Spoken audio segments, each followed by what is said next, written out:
Welcome to the Your Energy podcast. And today we're talking all things energy. We've got Tim Ryan with us. Tim has been for a long time in all fields data, and he's now looking at energy, and his real passion and interest is to see how we can get the energy prices down for consumers, because there are not many in the corner of the consumers who actually look after them. We would expect sometimes our politicians to do that, but it doesn't happen every day. Welcome to the podcast, Tim. Thanks, Marcus. So look, we met a while ago at an EV show. So you're driving an EV, are you? Yeah, BYD. Okay. Are you happy with it? Yeah, it's good. It's not one of the flash versions of things. It's one of the early ones. It's a BYD E6. Right. But it gets around. It's a really useful second runabout. Very large battery. It works well. Do you charge it with solar as well? You got solar on the battery? No. So I just only until just recently, Lane Cove generously provided free EV charging at the main shopping centre. Okay. And so, I just would charge there regularly whenever I went to the shops, or occasionally drop it in there for 3 or 4 hours to get a good charge. They've just changed the charges to being 25 cents a kilowatt hour, which is pretty good. That's no time difference or whatever, and that's still very convenient. The 22 kilowatt charges. My EV, the problem is it doesn't accept DC charging at all, so its high speed's actually 43 kilowatts AC if I could find one. Right. But there aren't. There are some up in Queensland that are part of the Alanga charging system. But yeah, so that works quite well for me as a rule. And Lane Cove is a green council, so their energy bills are supposedly that they pay, which they're paying for the car park, they're supposedly backed by RECs and things, so theoretically it should be 100% renewable. It's going into my car. You're justifying it that way. Got it. I don't know about justifying, but this is a really interesting area. But you got a roof? I have got a roof. So why didn't you put solar on it? Because when I rebuilt my house about 12 years ago, when gas was horrendously cheap, I actually put in a small cogen. So I've got a combined heat and power system as part of my building setup, and it heats polished concrete. The whole floor's got hydronic heating in it. It heats my pool all year round, basically for free, because I generate electricity and get the free heat. Right. So you're basically committed to a technology over a decade ago that looked like a winner, and you're still working well. And it's sending me broke slowly, Marcus. So what I need to do is change and put panels on the roof, and I'm working through that. I'm actually talking with a couple of different suppliers. But the newest technology out there is what they call PVT, photovoltaic thermal. Right. So it actually does both combined hot water and electricity as well. Under the panels it's got the there's a couple of different technologies out there that the approach to it. The interesting fact of it's very much like the cogen itself. My cogen's 7 kilowatts electricity and 22 kilowatts of heat. So that's sort of 3-to-1 ratio to give you 4 times the amount of energy, basically, if you can co-optimise those two factors. So I'm looking at that. I think it's a huge opportunity for Australia to be able to have PVT, which should be the sort of thing that we put on our roofs. But at the moment there's the bias towards straight PV. People are used to it. Less complicated, really, because as soon as you get an electrician and a plumber in a room, that'll be. I was at a Christmas party once, and the Italian bloke running it with his pizza oven was an electrician, and one of the other fellows that was there was a plumber, and this plumber goes, I should be an electrician. And the electrician had a heart attack. He's going like, anyway. So Now look, it is difficult because again, it's part of a design thing. So the way my house is built for heat, to capture the heat and pass the hot water around, because the cogen will produce hot water up into the 90 degrees Celsius. So you need something, if you want to replace it, you need something else that creates the hot heat. Yeah, I've got to rebuild. I need to continue on my hot water model because of the way the hydronic Floor heating's in, the pool heating's in, and the domestic hot water as well. So it's really efficient, from the viewpoint of burning gas. When I burn it, I'm getting 95 to 97% calorific efficiency out of the gas. It's just that when I started, it was $4 a gigajoule. Now it's 15. Yeah. My parents put oil tanks in the 70s when the oil was 5 cents in Germany now, and every time we get a bill, we cry. Now, talking about energy prices in Australia, the Labor Party went to the election with the promise to give us lower electricity bills. Was that a good idea? I think it was probably more of a hope than a commitment, but our energy prices should be coming down. We have some problems though in the market and the way consumers have to buy energy that actually keep those prices high. And if we don't, people talk about renewables being cheap, and they are, but that's not what determines the price of energy. So if we take the energy price, let's say you pay 40 cents at your house, there's only a certain amount which is the wholesale price, and make that, I don't know, what is it now, 11, 12, 14, something like that. But then there is the rest of it, the 20 plus, is what the people who supply the electricity and the billing and all that goes into, as well as the poles and wires. So there's really a number of parties that all together work together to give you the electricity price.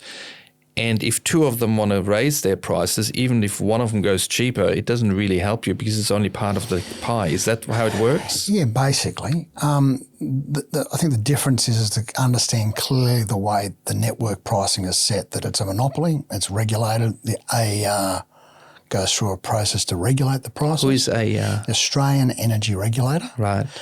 So the energy market in Australia, or the NEM, National Electricity Market, is orchestrated by three bodies. You've got to call it a bit like the triumvirate and think we're at church.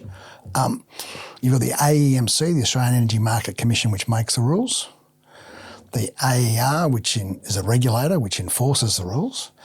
And you've got AEMO, which is basically operating the energy market, and it operates under the rules. So the AER is supposed to, they regulate all the monopoly parts of it. They also regulate retailers and generators to make sure they're doing the right things under the rules as well. But one of their major tasks is setting tariffs every 5 years for each network provider. And they're supposed to regulate AEMO, but AEMO has a bit of a godlike complex and thinks it's the 3-in-1 thing, but not necessarily true. So if you've got three different levels of bureaucracy all trying to manage the energy market, and all I see is electricity prices going up, would we call that a failure? We've got to understand the historical construct of when the NEM was built and where we're trying to get to. And the challenge is that the historical perspective was energy was made somewhere far away, delivered to us via transmission lines and distributed by the distribution network, and all we did at a home was use it, or a business, we used it. And the market then was built on the basis of saying, hey, let's let demand be wild. It's an essential service. You do whatever you want and we'll make sure there's energy delivered. So AEMO's role was delivering a market management, and its other role as transmission system operator, TSO, was to manage the transmission system and manage dispatch the generators to meet the demand of the public and to keep the system in balance. That premise has just completely changed, because now we can't dispatch generation to match the demand that's out there. Because we introduced the renewables with the flexibility. Renewables are... I get fairly annoyed with the terminology variable renewable energy, right? Over a period of time, it is variable, and I'm often talking about what is the energy going to be on Christmas Day. I can't tell you what it is now. But on the 21st or 22nd, I can tell you pretty closely as to how much energy the renewables are going to generate. So it's really forecastable renewable energy, not variable. And that's really important because that means we can engage the demand side to use its flexibility to use energy when it's cheap and abundant and avoid it when it's expensive. But our retailers don't let us do that. Okay, let's get back to that later, why the retailers don't let us do it. But my simple question is this. I'm a friend of renewables. I worked in it for 20 years, but I never really understood when everybody says, the sun doesn't shine and this and that, why when you want to build a solar farm, why you do not have to build a big battery bank right next to it to give you more flexibility in the dispatch. Why did they allow more complexity, more variety to be put into the system? So I'm actually not a fan of co-located battery and generation assets unless there's an economic reason to do it for the owner. Meaning it's cheaper to build a solar farm alone, and if you put the battery to it, the ROI isn't necessarily as good, and that's why you're not in favour? Yeah, and it also gets to the point about how you're trying to use the network resources as well. There's some argument that says if you put the batteries out where the generation is, you can over-generate, so not be constrained, put your excess in the battery, and then when the network still has spare capacity when the sun goes down and you can release the energy from the battery. That makes sense. It makes an economic use of the transmission asset, but that doesn't actually mean that we've got the energy where we want it to be. So if you look at the big battery that's out in the western suburbs here, it's been built basically as virtual transmission. So the battery is at either end of the transmission line, and so all the generators are providing services in there, gets to one end, and the battery makes sure that the transmission line runs at near full capacity all the time because it's acting as buffers. So I often go back to some of my agricultural roots and try and explain to people that when we look at what batteries are, we should understand that they're buffers. And it goes back to my telecommunications and data background as well. Computing works because we have buffers. Right, right. If you're watching streaming services on the internet, it always has a forward buffer that's been built up beforehand. So if there's a bit of a glitch, you can continue watching it while the buffer gets used up and then it gets filled up when it can. So it's all about using spare capacity and delivering the benefits that we need. And historically, the energy system has never been like that. It's a real-time system. Though I can never sell you an electron. I can't say, here's my electron, Marcus, you can have my electron, because it doesn't work like that. It all goes into a big pool, and it's all to do with potential difference as to where energy flows or doesn't flow, and that affects constraints of transmission lines and power lines and substations and transformers. But I have to stop you there now. Look, I'm an end customer. Anybody who tells me about how the energy grid works, and the more it seems to develop, the more complicated it gets. I'm really not interested in that. I'm busy life. I've got 2 kids. I've got to make sandwiches. Just tell me how the bloody electricity is going to get cheaper. So my perspective is that the grid is actually the consumer's grid and not the grid for the generators or the retailers, or for that matter, other people that try and make money off it. It should be delivered to me so I can get the cheapest energy. So I should be able to see signals and pricing and capacity services, not for me to go out and do it. Like I'm not like Leonard sitting outside with all the buttons and adjusting the volumes and getting this just right.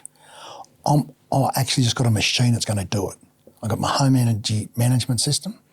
I've got my charger for my EV, which will get a signal that says it's okay for you to turn on now because there's spare capacity in the network and energy's cheap. And that's when I want to use it. Yeah, I know, but you seem to be quite a healthy, wealthy bloke who can buy himself all those little toys that makes it possible for you to do this. But I'm living in a 2-bedroom flat up the back of Fairfield now. All I have is a PowerPoint and I'm bleeding to death. What are the solution for people like that? Okay, so there's a really important thing to understand about the community responsibility and how the community participates on energy prices.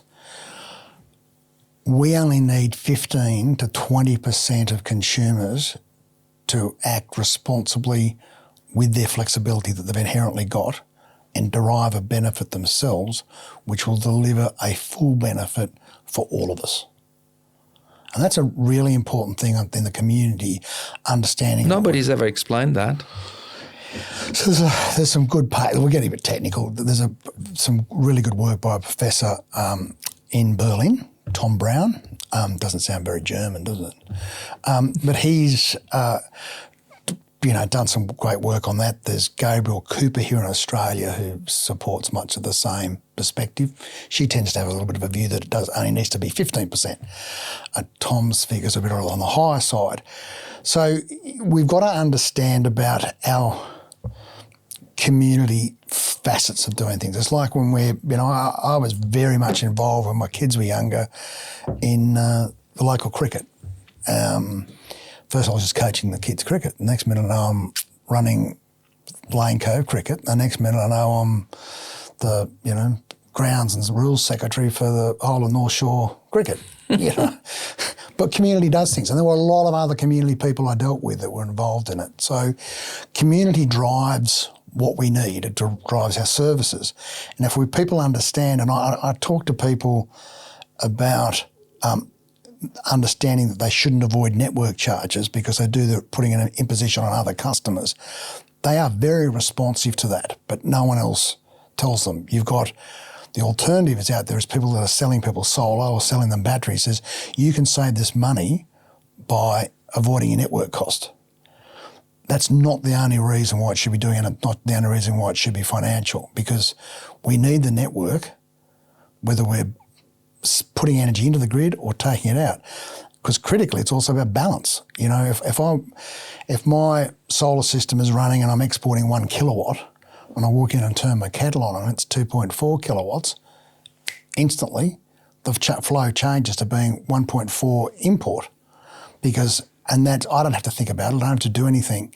And the kettle boils while I'm having my cup of tea. I go back to exporting. We've got to understand that it's all part of a service. It's the wires that bind us as a community. So look, I don't have a problem that people are charged the network charges when you have an electricity bill. I do find it interesting that the network charges seem to be increasing usually a bit more than the electricity prices, because it's the one thing, let's say if you get solar battery, you cannot fight. So it seems to be that the energy retailers have deliberately shifted the ability to get more money out of you by putting the network charges up over, let's say, the kilowatt hours, which you can possibly avoid if you get solar and battery. So they're still trying to get you on the hook. So the interesting thing around that is I've got to try and unpack that a bit, Marcus, because the first thing is you're right about saying what the retailers do, because the prices for the network, how much money the networks can recover in total from us, is actually set by the regulator. What the retailer, so they'll construct a tariff and a service and go a lot of work in to say this is the tariffs that can apply and this is how much money the networks can earn. When it goes to the retailer, they don't have to pass through those charges. They can create whatever version of the tariff they want.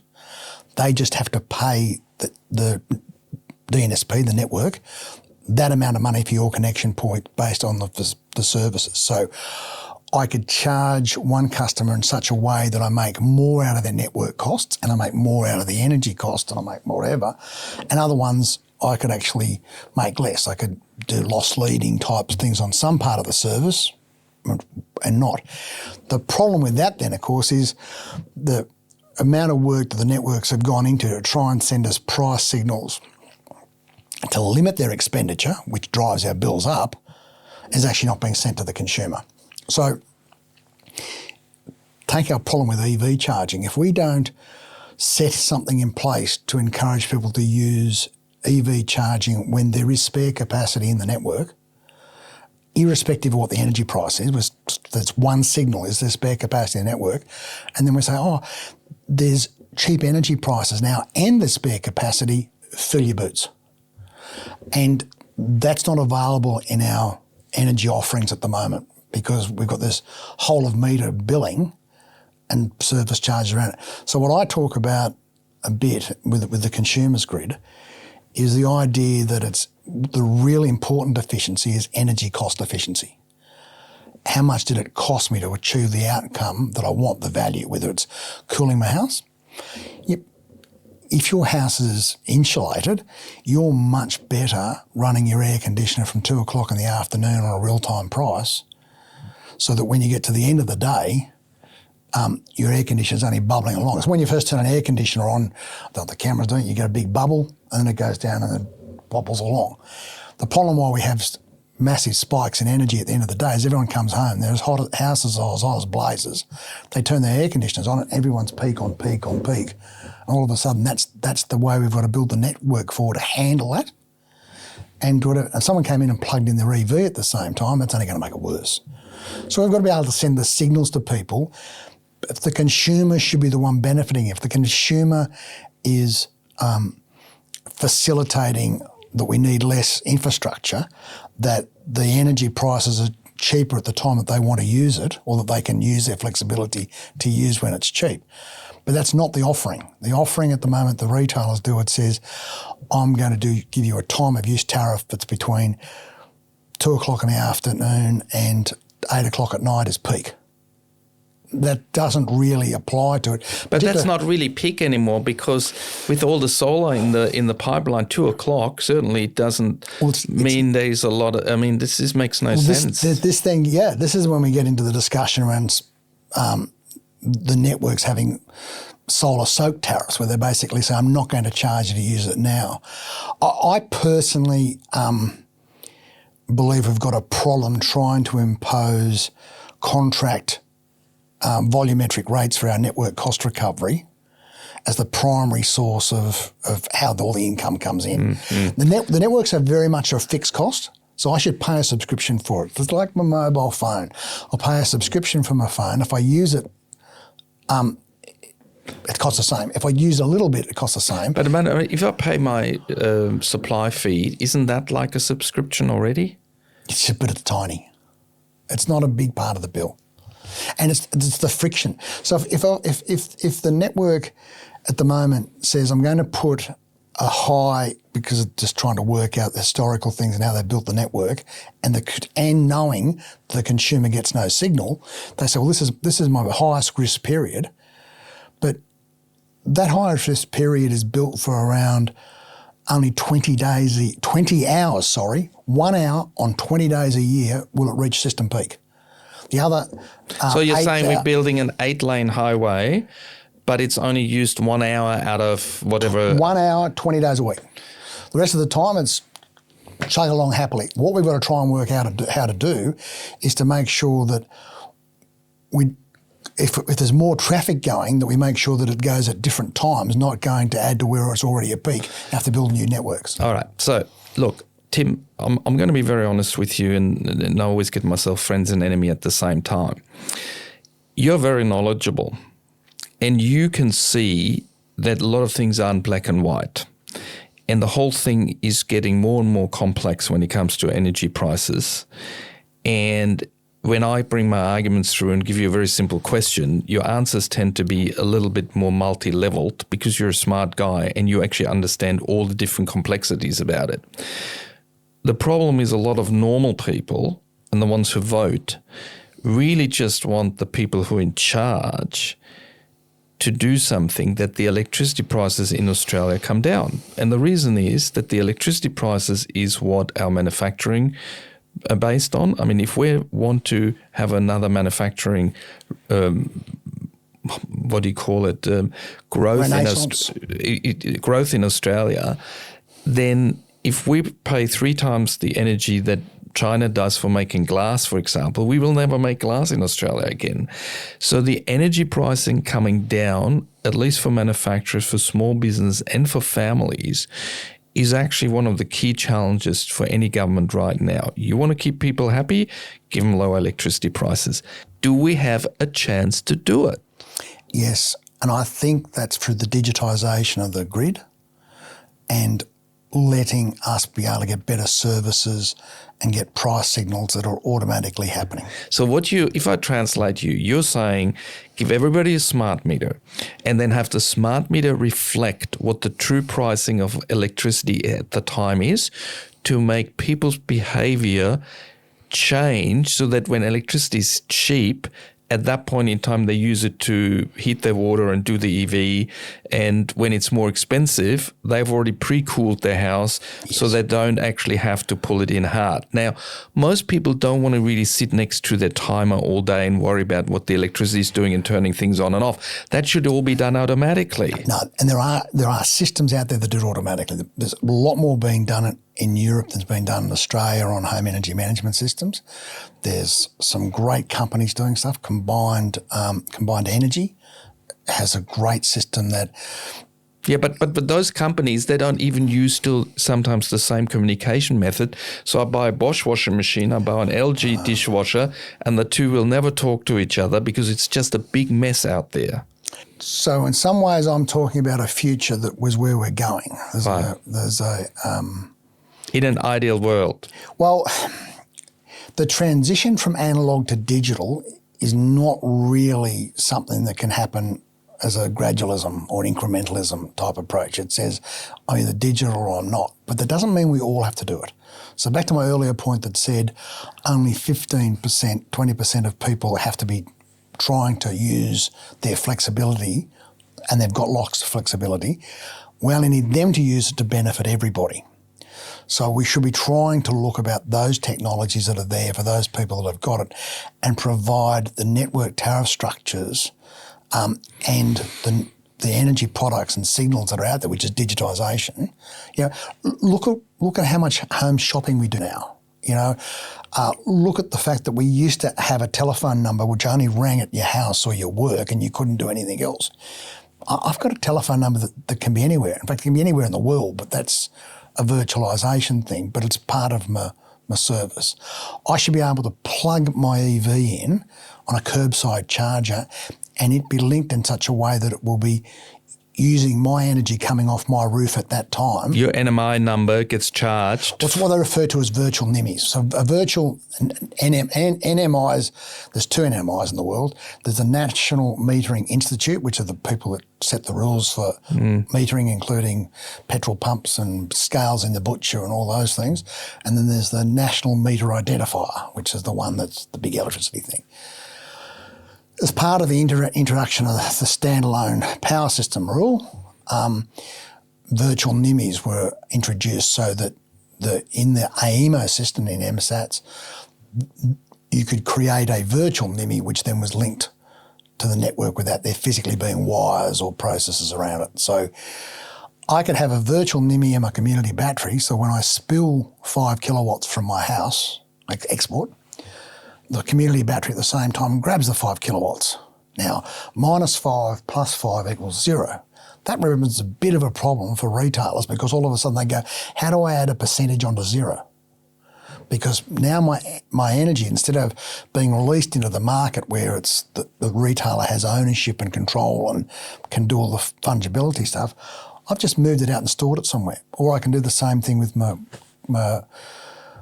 EV charging. Why, if I haven't got off-street parking, can't I park my car on the street, whether it's right outside my house or a block away, and it not be linked to my bill? Now, where we're going with vehicle to home, vehicle to grid, and I think vehicle to home is more important, we're talking about another type of network. I can charge my car somewhere and I can bring it home and discharge it into my house. That privilege should not be available just for people with off-street parking. But hang on a second. If you tell me that I now have to park my car somewhere on the street, there's an EV charge station next to it, I can charge it, it then charges my bill back to my house, okay? Yep. The infrastructure to build all those cabling and to have this all wireless or whatever. No, you just... isn't that like another NBN billion of dollars infrastructure to be built? So at the moment we're actually behind the 8 ball in not having enough charges per EV that are out there.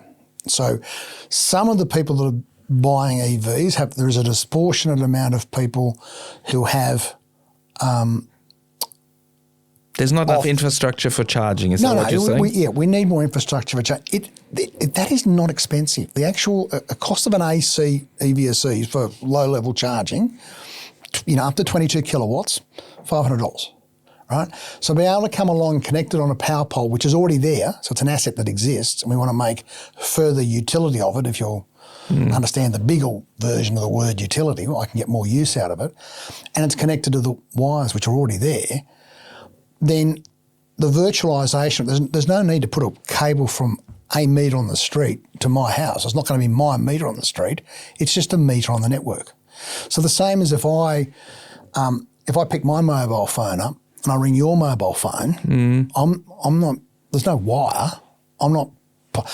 You're not paying to receive my call, and I'm not paying to receive to make the call to you because we've paid a network charge, even though there's flows of information that are occurring. I got it. But look, I'm coming back to my key question, which really was purpose of the podcast to some degree. I'm the energy minister. I can make certain rules. Your job is a consumer advocate.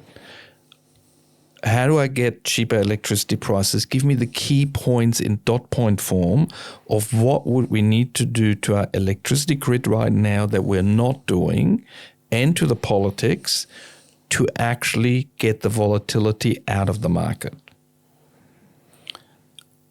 This is my energy cost efficiency thing. This is about using energy when it's cheap and avoiding it when it's expensive.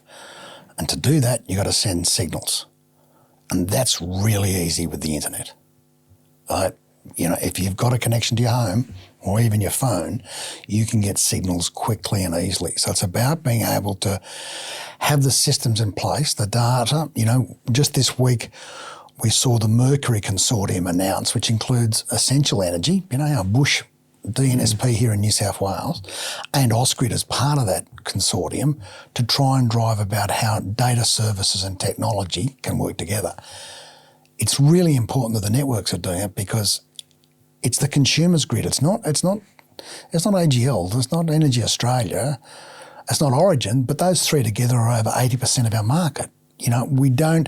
They're trying to tell us this is how we buy the product. And if we get to the thing that where networks can say, I can give you a subscription service, and then I will give you a signal that says you can do more or less, a bit like saying you can binge this weekend on Netflix if you want, but you subscribe to a certain amount of capacity, and if the network is actually congested, then it sends a signal and says it's congested now. You can choose to continue being over your subscription, in which case I'm going to have to charge you a higher fee for doing it, or you can just drop back and it'll cost you nothing, or better, do something that balances it, discharge your battery if it's an import problem, and I'll pay you. So the way the network services are looking with, Ausgrid's done a fantastic job with Project Edith. And it's about saying, well, if there's a congestion problem that there's too much import going on, then it will charge a higher fee for import, but it will give someone a boost to say, you export now and I'll pay you a bonus. Those two cancel out. So it's actually not revenue for the network at all. It's actually someone who's doing something that costs us, paying someone that helps us to reduce that cost between the two customers. So the network business isn't actually trying to say, I'm trying to make more money out of the situation, unlike a retailer. They're going to say, well, there it is, this is the service. So we need to empower consumers to be able to use their agency. But seriously, I grew up in the western suburb at the moment and I live there, and a lot of people are very, very busy and they don't even have the capability, let's say in a 2-bedroom flat. They're not the customers I'm talking about, Marcus. So this comes back to the But they're the ones who pay the relatively high electricity bill for them. It's maybe $500-$600 from $250. For some people, that's nothing, but for those people, that makes a difference. And this is where we get to a situation when we want to try and address things with public policy and property services around it.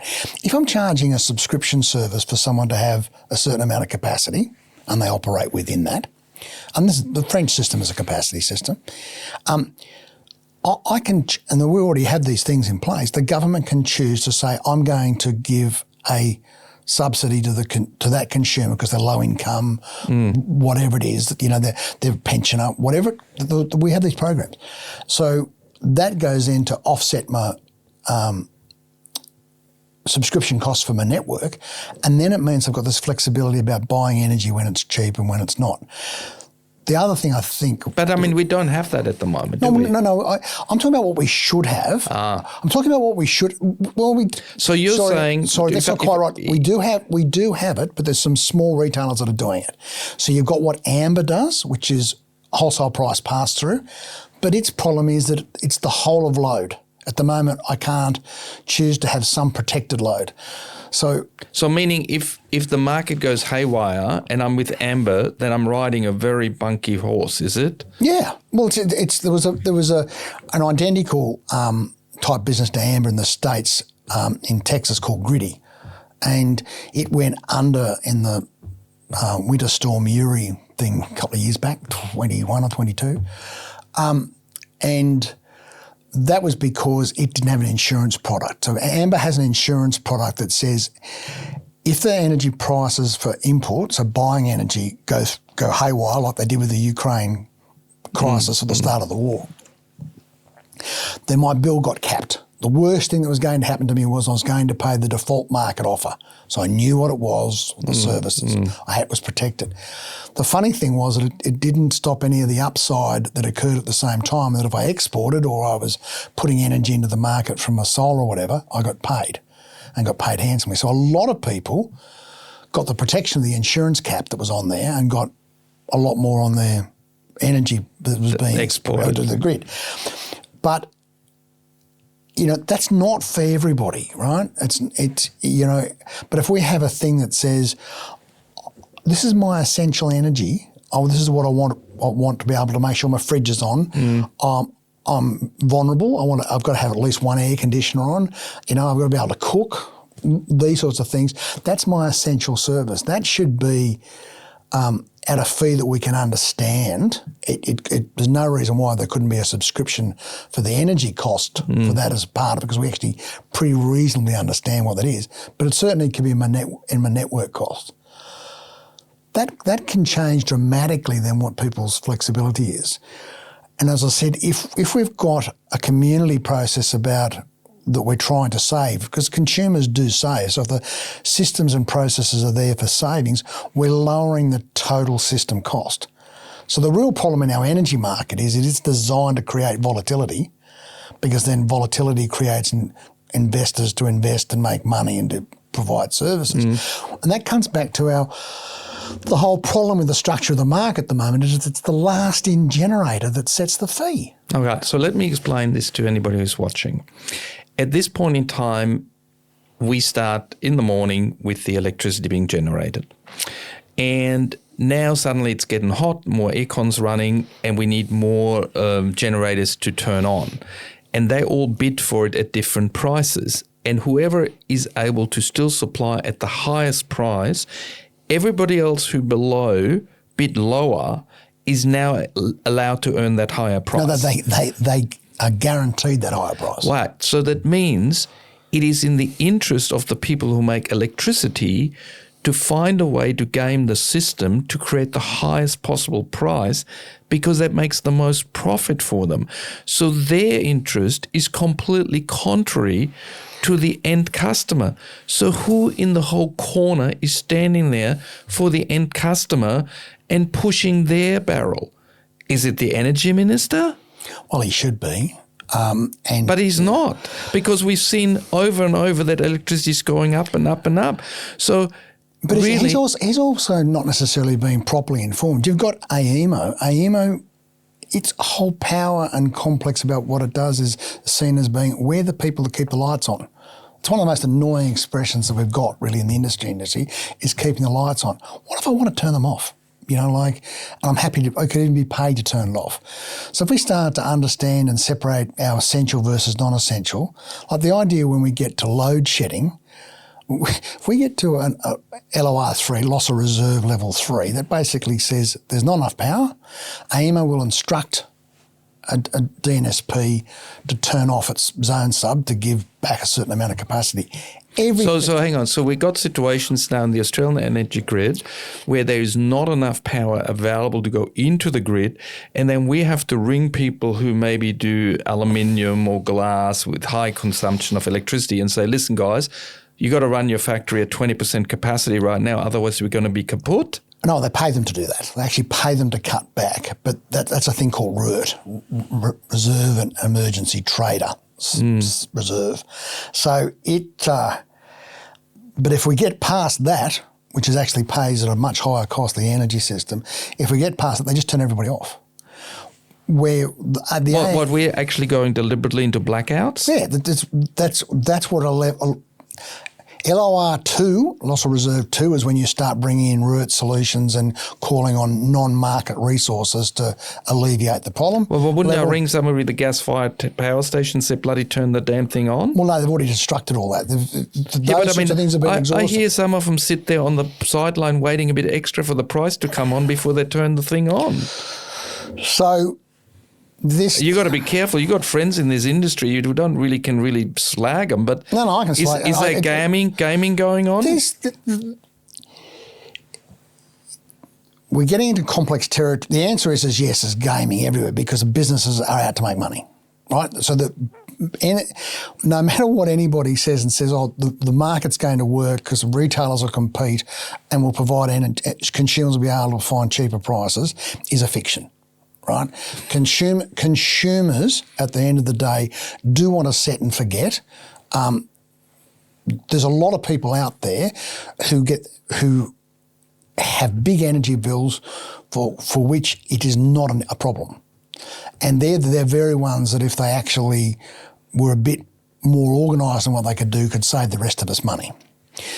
But the thing is, generators and retailers want volatility. They don't want the idea that people might start turning their air conditioners on early and pre-cool the house, and that makes a peak, less volatile market. Or makes it less volatile, but it makes this peak they've all planned for doesn't exist. Then all of a sudden, the last-in generator is now a renewable generator, not a gas-fired generator, or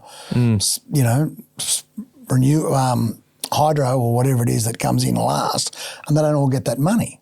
So there's a fundamental construct that says they're the enemy. Now, so hang on. It's very interesting what you're telling me, but it seems to be like for the last half an hour, I've finally got a penny drop of everything that you explained to me. And tell me if I get this right. We got an electricity market that used to be very stable with coal, pumping it out. We know when it comes. We know when the peaks and the troughs are in consumption. And we can kind of slowly bring the coal-fired and a bit of gas up to those needs. And it's kind of swinging about, and that's it. And we have certainty. Now we brought the renewables into it. And we need them because they do less CO2. But the way we designed them and the way that they are kind of, we can't predict from far, far away, but you're arguing you can predict with the weather report kind of what my solar farm's going to give me tomorrow. And especially when I got 6, 7, 8, 9 around the country, there is an idea of what that capacity out of solar and wind gives. It's not just a complete question mark. It's more just a range. Yep. Okay, so far I'm with you. But now we have an energy retailer and we have a distributor, and we have created a market where it's like an auction thing. And Australians love to be gamblers. And the auction thing is such that the higher I can drive the price for electricity, the more money I will make as a retailer and potentially also as a distributor. I'm not sure exactly how the pricing works. So now the people that supply the electricity for us actually have an interest to make the most profit, which means that if I now find a way to create a volatility in the system, and therefore the price that I can bid up for a kilowatt hour of electricity becomes higher and higher and higher, that's good for me. As a retailer? As a retailer. And a generator, yes. It is. With other words, the more chaotic the system and the more often I theoretically just skid away on a blackout, the better for my profits. So there is a fundamental difference between the end customer's interest who just wants to get their PowerPoint to work, and the rest of the market who needs the volatility to make the profits. Now, you might say to me, the good old days with the coal fire will never come back with that stability. So we now need to use technology to make up for all of this. And the technology needs to be introduced to reduce the volatility. Yes. So I kind of understood all that. The problem is the key players, the AGLs, the Energy Australias, the Origins, they're not sitting there going, ooh, what we can do for the consumer to make the electricity cheaper. They're going, how can we blame everybody else and make more profits? And the energy minister, whose political interest would be to have low electricity bill, seems to be powerless to achieve it. So this is this thing that we think the free market's going to deliver a solution. But you've basically got an oligopoly going with the big three. Now, there's a couple of interesting things that are starting to happen. Origin has a significant chunk, owns 20% of Octopus, or the Kraken platform. And it is the developments that are occurring in the UK is around flexibility markets and trying to provide services like that. And Kraken is a platform that should provide opportunities for consumers and their resources. But again, if you look at the investor packs of Origin and AGL, Energy Australia is not publicly listed, so we don't see it, but they talk about how they're going to use consumers' invested capital to use their consumer energy resources for them to make money. This is back to my problem of we're trying to do these things that grow the amount of money that's spent in the system rather than trying to work out how to shrink it. And there is no commercial operator that's going to try and work out how to shrink the amount of money that's available for everybody to use. They're not going to do that. No, it's not in their interest. No, it's just not remotely, right? So there's a fundamental challenge. But you've got the Ambers out there, you've got a smaller retailer called Local Vaults. So if you and I are both with Local Vaults, I can base it, and I'm generating it off my roof, I can give you my energy and they'll balance the books out. If you look at the community solar farm at Grongrong, then I'm able to get that energy to appear on my bill, but it's again a book entry that the retailer's doing to balance that out rather than just pure technology trying to make it operate. So there are people out there that are doing these things, but it's more challenging if we don't have a systemic model. And that's why I talk about the consumer's grid and why I think the role of networks as a party that can bind us together and help us can actually give us the signals and the services that make it easier for us to get energy cost efficiency. Who should do that?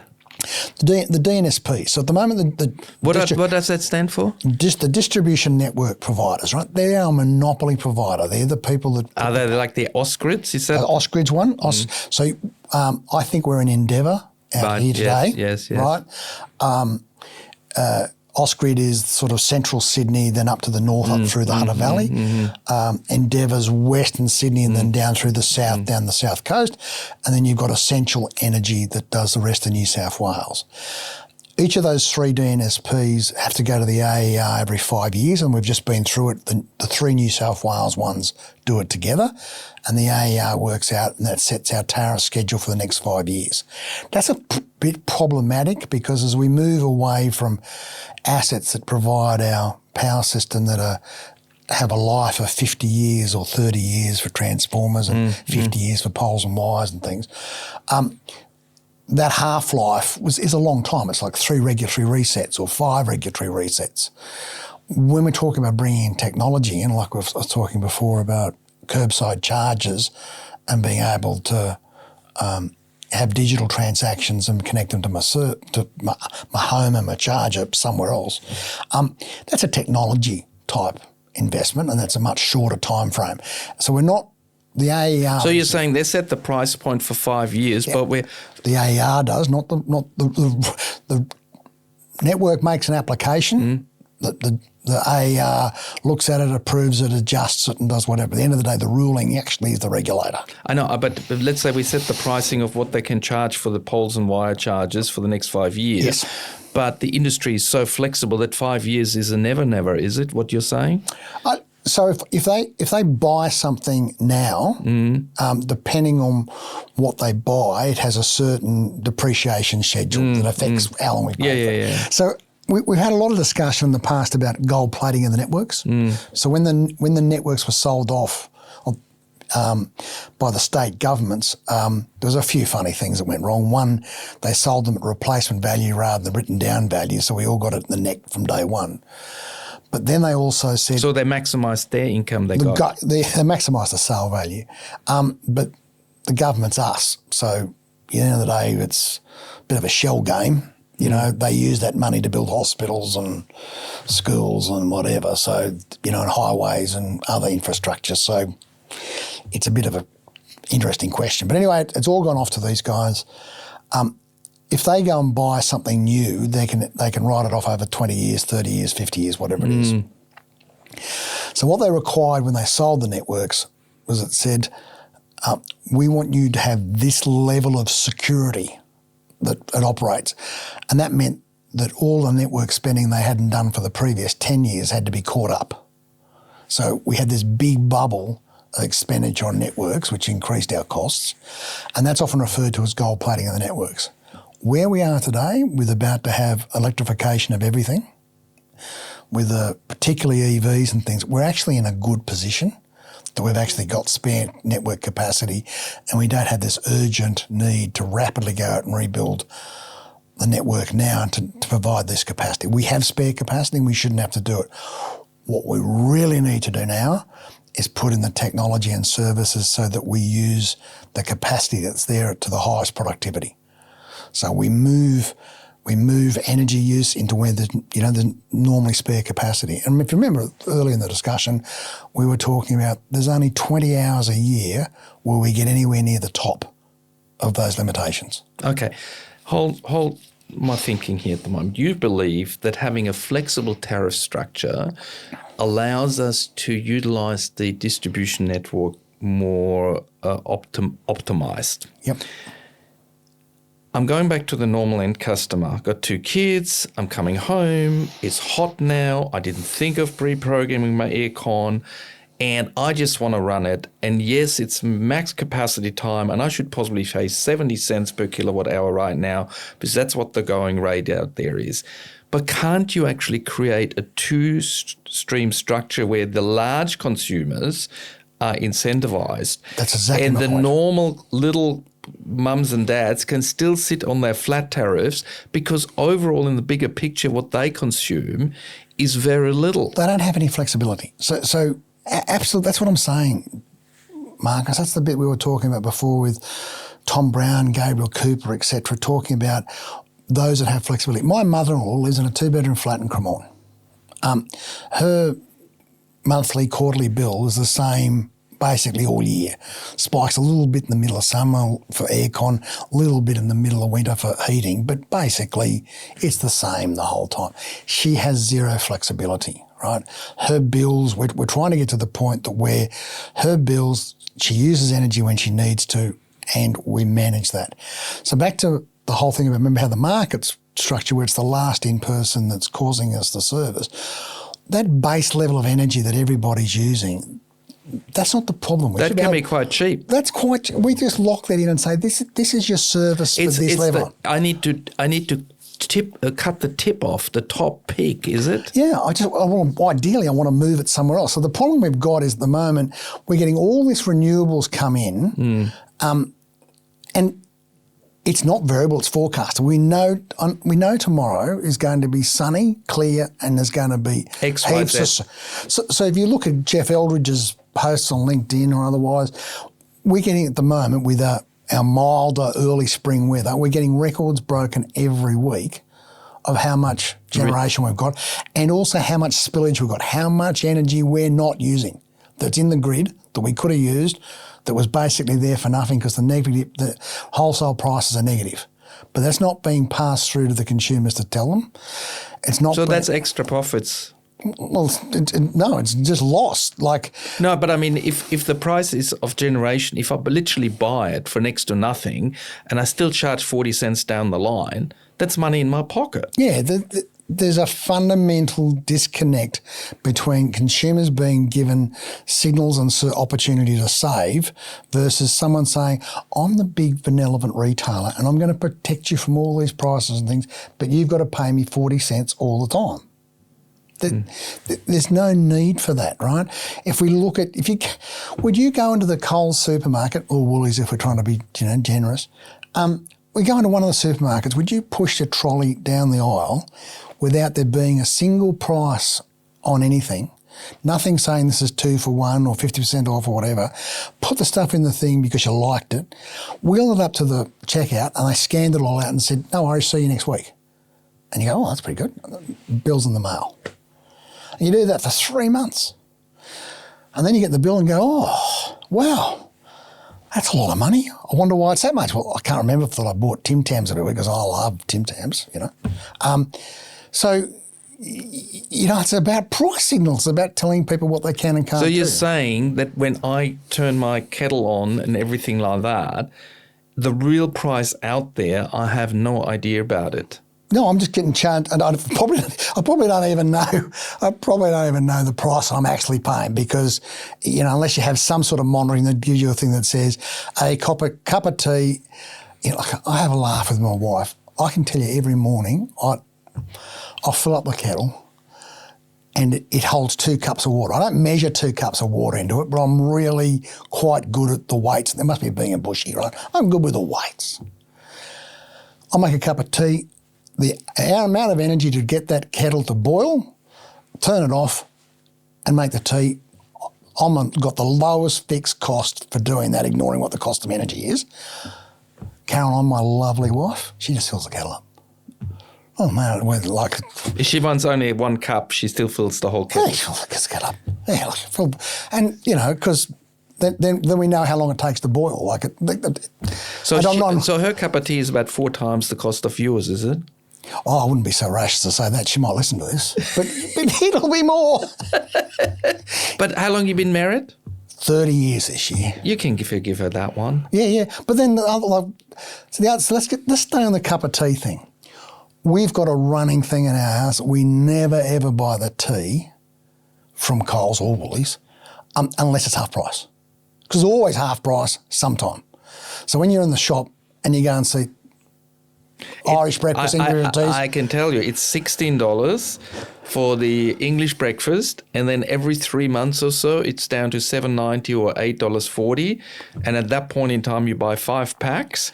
And it's actually more frequent though. We just know whether we're long or short. Yeah. And if we're long, we buy a pack or 2. If we're short, if we're short, we don't buy it, or you might buy 1.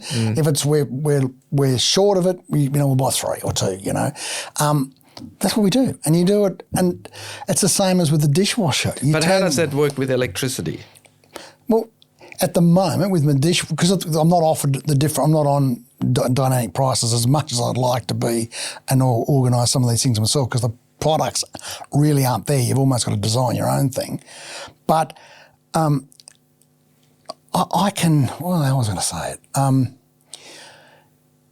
I know that the energy price is as cheap as it can get after 10 o'clock, so I can put the dishwasher on to start after 10 o'clock. There's an hour pause button. Might have to click it twice if we're having dinner early, or might click it 3 times.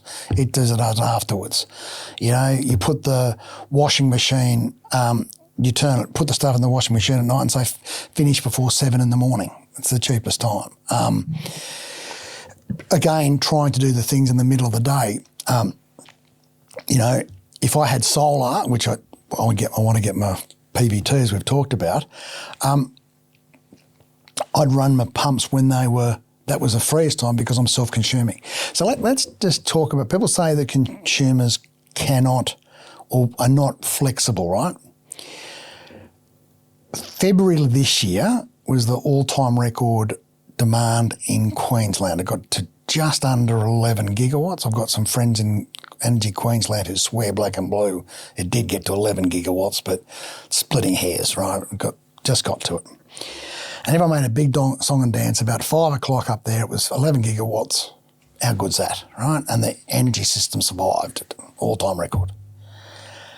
The actual peak demand was earlier that day, about midday, 1 o'clock, where it was 12.5 gigawatts, because it was all the self-consumption that was going on. So while they sort of claimed the biggest demand ever had occurred in Queensland, that was just apparent demand.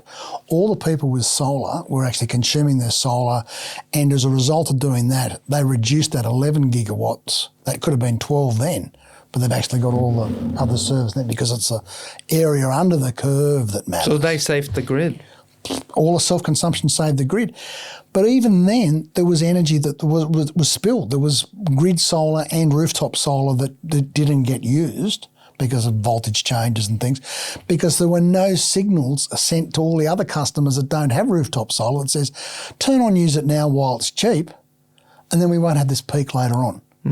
But look, I actually not really against coal-fired in the sense that it gave certainty.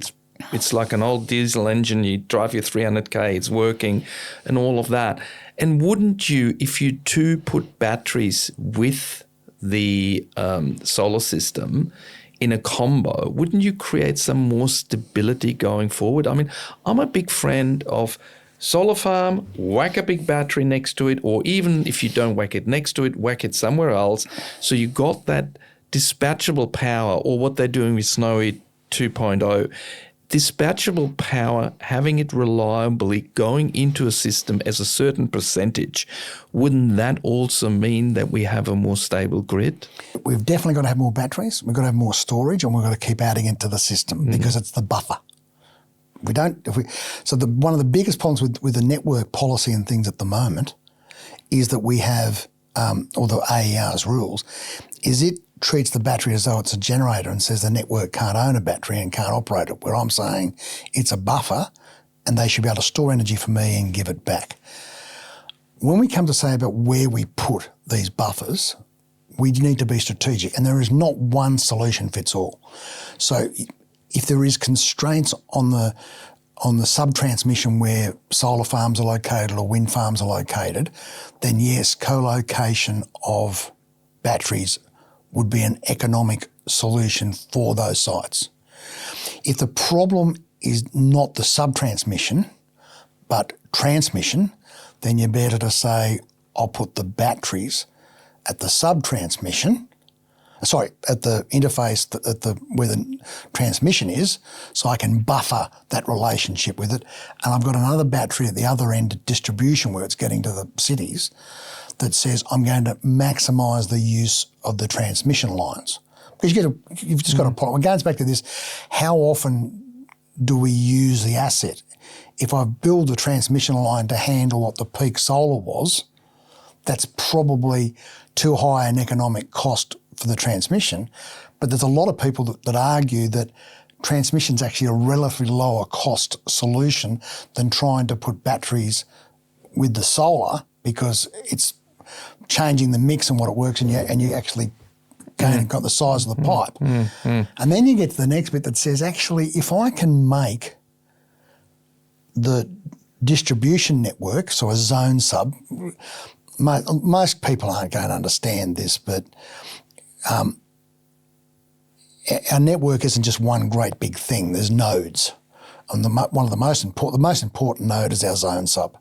So there's a big connection between the transmission system and the distribution system, which is called the bulk supply point, or the transmission network identifier with a tinny. If we have batteries and storages and they're community batteries, then the impost of the distribution on transmission can be low. One of the things and how we pay for transmission is how the distribution network connects and uses the capacity to transmission. So we can optimise that. The best storage capacity will be in distribution. That's now. When we add EVs with vehicle to home and vehicle to grid, we're talking a quantum jump in the amount of storage that will be naturally in distribution. So we need to optimise and make our distribution networks work for us. That's the consumer's grid rather than a grid that's built there for the energy retailers and generators. So let's say, I don't know, I think energy in the last 10, 15 years in Australia has been a political football to cut off heads of prime ministers, to do all sorts of things. Has the energy policy, including in the last 3 years now with this government, really furthered and improved the situation?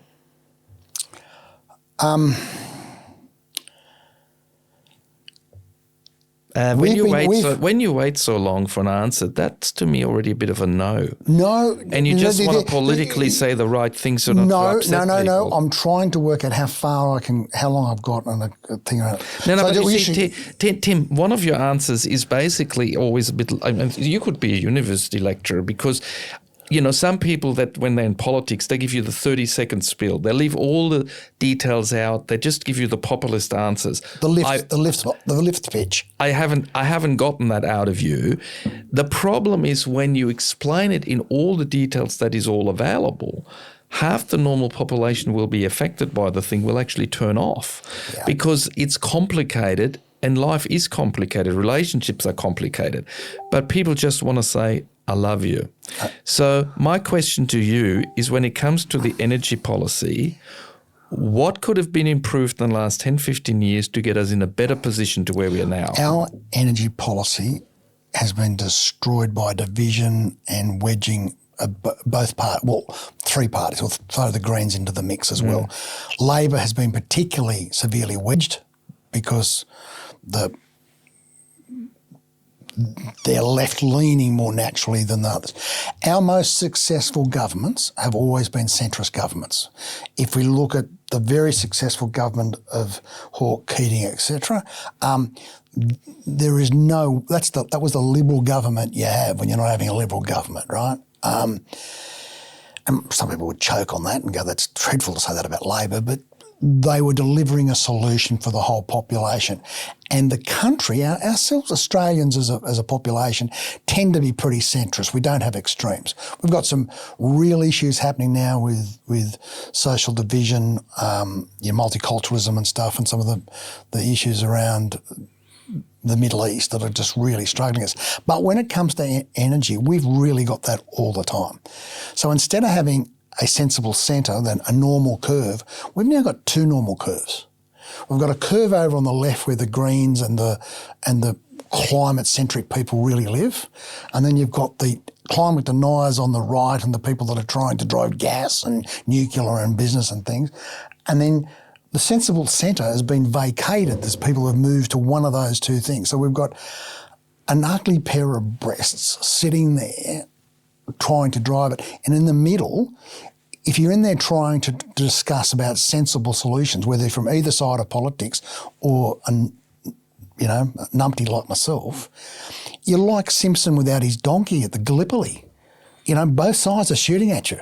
So my point to you is that actually in order to get cheaper electricity prices, we would have to get our politicians into one bloody room and say you're only coming out of here when there's a consensus on how to create a policy that is sensible and bring us electricity down in this country. Because both Labor and Liberal have benefited from smacking each other over with the energy policy, but the end consumer has been actually the loser. Absolutely correct. In some ways, if you could guarantee that the balance of power was held by sensible people in the House of Reps after the next election, we might actually get something that will drag whoever is in government to behave. I used to argue that the most important job in government was actually the leader of the opposition, in being able to balance things and services and stuff and to keep that centrist policy going. We haven't seen that probably since Abbott. There was the real big divisor that pushed us all away and trying to say, I'm not going to have a bar of those solutions. And climate has been the policy that's gone with it, whether it's the Nationals, which really aren't in my day it was the country party growing up in the bush. Now it's a coal party. That there are problems about how we get out there and service it. Well, they're possibly a coal party because there's employment in this. and this employment is in the country, and they've possibly been invited to Christmas parties and got good donations, and that's their constituents. Yeah, and therein lies one of the challenges we've got now that's happening in politics and services. Like even the memberships of the big parties is declining. So we've now got only handfuls of people that are actually determining who our representatives are going to be in certain electorates. And that's unfortunate, you know, because if we had bigger groups of people ensuring we had people that represented the broader constituency, we'd be all right. But that's generally not what happens. And then you look at failures like the recent New South Wales exercise for the local government where the Libs just forgot to nominate people, you know. So, which like my local council, Lane Cove, was one of them, you know. So we lost our mayor and 3 other really good local government members because no one nominated you. Right. Now, coming back to another issue, we're one of the biggest gas exporters and generators in the world, according to lots of newspaper articles. Yep. And we're now hearing that we might be a bit short of gas. Have we sold this to the Chinese on long-term contracts and they're now selling it to third parties and making a mozza out of it, maybe even selling it back to us, and we're being just plain stupid? Or is it true that we're not fracking enough and not creating enough gas and we actually got to drill more and maybe stuff up the groundwater in a few more areas and actually get more gas out of the ground because we haven't done enough exploring? Which one of the two is true? Oh, it's probably both are a bit true, but probably the biggest failure has been Victoria, where the Bass Strait Basin's been known to be diminishing and, you know, it's running out of gas. There are substantial sources of good gas in Victoria under the ground in the state where for desperately clinging to power, alignment with the Greens, etc., they've said we're having no onshore gas in Victoria. It's not good.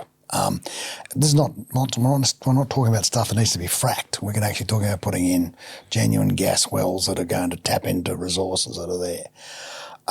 That sort of research was done 20 years ago. We knew it was there and I said, no, we're not. The Labor governments have said, no, they're not going to do it. There's a real problem. I've got a few real problems, haven't I? There's a real problem that there's not enough honesty when it comes to what we need to with regard to gas. Gas is a resource that is dispatchable, and we could be building and using it as the resource we need to dispatch. So when we talked about the energy market before, Marcus, we were talking about how it's the last in generator sets the price. There's another tool in there called the energy derivative market, the caps market, the swaps market, etc., which tend to bring in stability on the services. So what they are is a gas generator will sell a cap contract for it used to be $300, now I think it's $500 a megawatt hour. And what happens is as the energy price goes up towards that cap, the generators will come on to protect that cap. And then if it goes through it, they have to keep running because they've actually entered into a contract to pay someone else the difference above that price.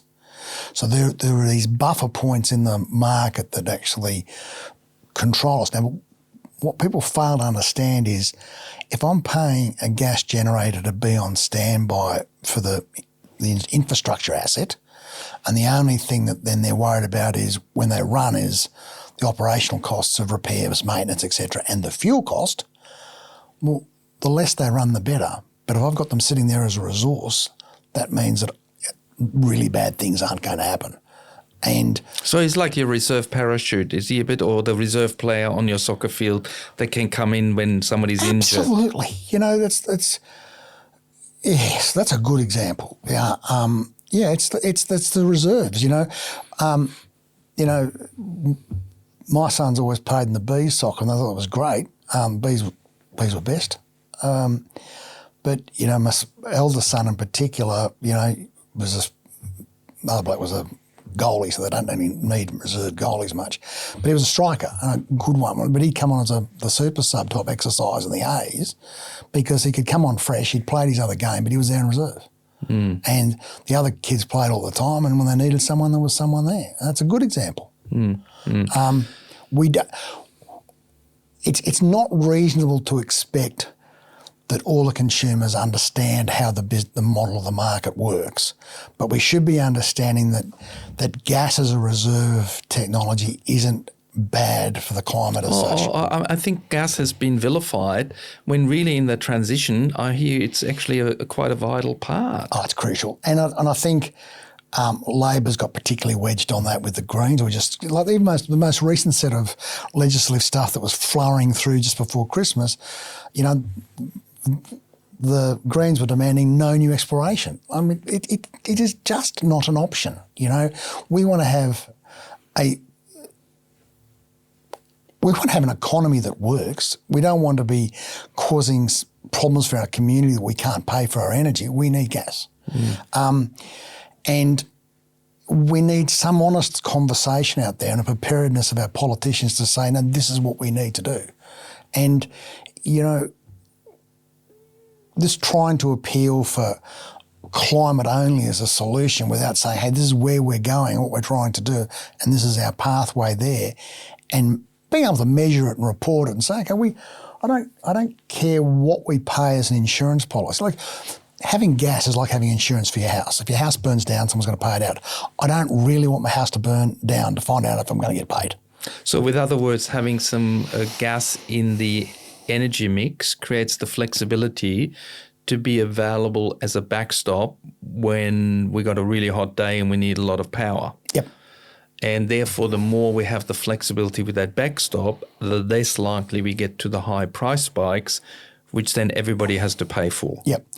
But there will be a thing that will flow through our bill on that hedging cost of keeping that gas in reserve. They're paid a... But, I mean, maybe it's cheaper than to build some batteries instead of actually having all the gas fire. I mean, can somebody economically work all that out? So, that's all comes down to the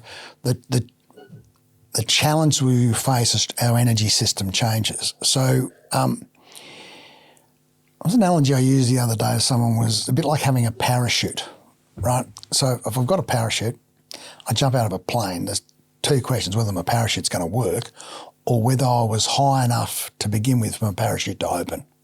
Right, not much use having a parachute if it doesn't get a chance.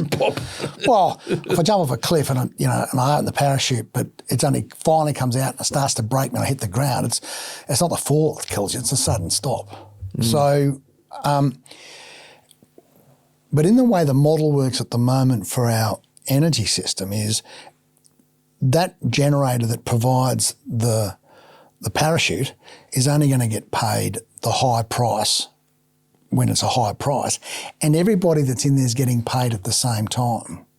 So are we better to say, hey, there's a cap running through the system that's for everyday operation, but we move into an emergency phase, we're only going to pay this guy and we're going to pay them very handsomely to provide the security of the system so it doesn't collapse. That's the parachute. So with other words, instead of giving everybody that high price, sorry guys, you're limited at 50, and he who's jumping to do the extra somersault because he's only going to be operating for 2 hours, he got to get his 200. He's got to get the much better price. Now So we can actually redesign the current electricity market to potentially get better outcomes for the end customer? Yep, absolutely. So we should be doing two things. One is to facilitate so we can use energy when it's cheap and avoid it when it's expensive. And the other part of it is trying to look at what that bit described and then is the parachute. That's a capacity market. It's about saying I'm prepared to deliver in there. We have part of that in the RERT system, the Reliability and Emergency Reserve Trader scheme. It means that someone gets paid an out-of-market price. They get paid a figure to be on reserve and they get paid a lot more if they dispatch. And that's paying those parties to do it. At the moment, though, the market is structured so that RERT is only a small part of it for absolute emergencies rather than being, hey, this might be something we use a bit more often, but that's a category of long-duration energy storage that justifies it doing it. Very unfortunate name, RERT. Well, Bit like rort, really. a bit like a rort. I mean, are we having rorts in the energy market? Oh, look, I think so. There's some people disagree with me, but I'm pretty convinced that the bidding stack that goes into AEMO for the dispatch interval has got little bots playing around trying to work out. We got 3 players. We watched them all day. I know what they're going to do. My bidding is not really competitive bidding. My bidding is done in a way that I maximise my profits. Don't tell me anything else. Well, it's the same as a bookmaker putting their prices up. They're trying to make sure that they're going to win. Every time somebody suddenly $5,000 go on that horse, the odds certainly change straight away because you got to still make your profit. Yep. Now, are we going to have blackouts in a couple of years? Or even sooner? I'd like to think not, but we're not doing the things that we need to do to mitigate that risk or to manage that risk effectively. So one of the things that came up during the wholesale demand response mechanism rule change, the AMC, was looking at voluntary load shedding, where I could divide my load at my house up into being essential and non-essential. And then basically if it got to the point there wasn't enough capacity for whatever emergency, we could turn off just the non-essential load. So you bastards going to turn off my aircon in the middle of a hot day because I don't have enough. But that's essential load. If that's an essential load, don't turn it off. So the consumer... Yeah, but I mean, maybe you make the decision and say you're only going to get your lights and you get your stove and your aircon, which consumes so much, I'm not going to give it to you anymore. No. It should always be about consumer agency so that the consumer can choose, and also get to a thing that says, a pensioner. So one of the biggest threats to life of vulnerable people, pensioners, people that are ill, etc., is extreme heat and extreme cold. And in which case, those should never be compromised. So if we've got someone, if people in a house... So what are you going to be able to turn off in my house? There's not much. Maybe the pool pump if I got a pool and that's it. Yeah, but going back to the point we talked about before, it's not everybody, Marcus. I'm not expecting someone in a 2-bedroom flat to have to turn things off. All of their load is going to be essential. So this is about providing some consumers that say, I'll have the ability that I will get paid to make sure that all this stuff turns off. I've lost you. Okay, so you're going to a country where people have been used to turn anything on and everything in their house, whatever they want. I can turn all my lights, everything. I'm going to like that spike on my bill. And you now want to tell me that, mate, sorry, on a really hot day when our grid is struggling, I will be, as the big brother, able from remotely to turn shit on and off in your house, and bad luck. How do you think Australia are going to take that? No, that's not. That's how AEMO would like to think about trying to control our assets, but no, that's not what should happen. It should be about the fact that I've got my agency to say what I want on and off. So you're going to give me a tick list and you go, okay, I want 4 lights on, don't need it in the broom cupboard, and I give you a tick list of what you're allowed to turn off in the hot weather? So let me just flip it around for you for a second. We probably need to talk about domestic hot water as a whole separate subject. There's a good point because that does consume a lot. It consumes over 30% of our electricity, and as we electrify everything, it's going to consume a lot more. Right? So that becomes your flexible one, that's that's the big flexible one, but then being able to turn it on and off at a particular time and I've still got my hot water doesn't impact me. No, because it's still in the tank relatively hot. So for the next 3 hours, I'm not going to turn my hot water electricity on to heat it. And that's going to be okay because by 6 o'clock when I turn it back on, there's less aircon running and I can handle it, whatever. And I turn it on to heat up when there's heaps of solar around early to make sure it stays hot. Yeah, but hang on, that's a good point. Why are we still doing nighttime tariffs for heating my hot water system when the system over the last 20 years has completely changed? I've got all these free solar in the middle of the day. My hot water system on the timer should turn on when solar is available. Why haven't they gone and done that initiative? So you remember how we talked about... No, but why haven't they done it? Well, some people are doing it, right? But not everybody, and that's why it's gradually getting better. So 2 weeks ago, well, I think it was the last weekend in November, ARENA published, or under the University of New South Wales' letterhead, ARENA published a report of the big hot water trial that had been conducted in South Australia with about 18,000 metres. 25% of the meters that they enrolled in this program, 25% of those customers did not use their controlled load circuit. They already had the catch system running, or they'd already transferred their hot water system onto their main circuits and actually moved it all off. So they weren't being controlled, the consumer controlled it themselves. What the trial did with Plus ES and AGL was a little bit of black magic. Is the energy technically entered the market by being exported through the main meter element, and even before it got to the fuse, looped back around and went in the controlled load circuit because AGL sent an instruction to Plus ES to have the relay open on the meter so that hot water would self-consume. The report found that the consumer would benefit by about $63 a year by having that structure done and managed by the retailer for them using the technology of the smart meter provided by Plus ES. Plus ES is part of Ausgrid.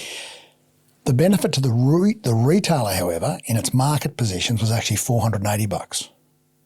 So how in God's name is it fair that the benefit to the consumer whose assets being controlled and turned on and off is getting $63 and the retailer's getting 8 times that in benefit? Per customer? Per customer. There's something fundamentally wrong with that. That number, the 480 number, is not actually in the report. There's some things talking about bigger numbers of what they actually received. And Surprise. But I have it on a reliable thing from an author of the report that number's valid. All right. So if I just go with one little step further with that, combined energy that we talked about before, the home energy management system that was built out of the REAM technology, its data shows that consumers' self-consumption of hot water will save $700 a year. Okay. Now, look, it's been very hard to do a ping-pong style podcast with you because you do know that the world is not black and white and you know a lot about the grey. So when I ask you a question that most politicians of the Tony Abbott ilk would like to have in a three-word slogan, it's not your style because you're a bit too smart for that. But if we kind of look at the overall trend, can I just kind of play a bit of a ping-pong quiz with you? Yep. Where you want to give me the kind of yes or no, and maybe you're allowed to just give one extra bit to it, all right? Yep. Now, I don't even know we're going to be successful, but if our policies in Australia between the two major parties would have been not so controversial with each other and wedging each other with the energy policy, would we as end customers right now pay a lower electricity bill? Yes. No qualification. Yes. Okay. So basically the fact that we used energy as a way to smack the other party over the head and win a couple of brownie points and get some prime minister sacked has actually meant we're all paying more in our electricity bills. Absolutely. Okay. And the only way we're going to get out of that situation and have a better improved situation and lower electricity bills is actually if the major parties, and I'll say all three, stop playing bloody politics and actually focusing on the best outcome. Is that a yes or a no? Yes. Okay. Why isn't then the voters say to our politicians, stop using energy as your playing and veg game and work and get in a bloody room and design a system that will have a better outcome for all of us, being lower electricity bills? Given that I'm a technology person and trying to say technology can save us from a lot of things, part of our problem is technology and the crap we're fed in our social media feeds and otherwise that reinforce the wrong position. So there's people out there that are just totally anti-renewables. There are people out there, back to my problem of being Simpson without his donkey.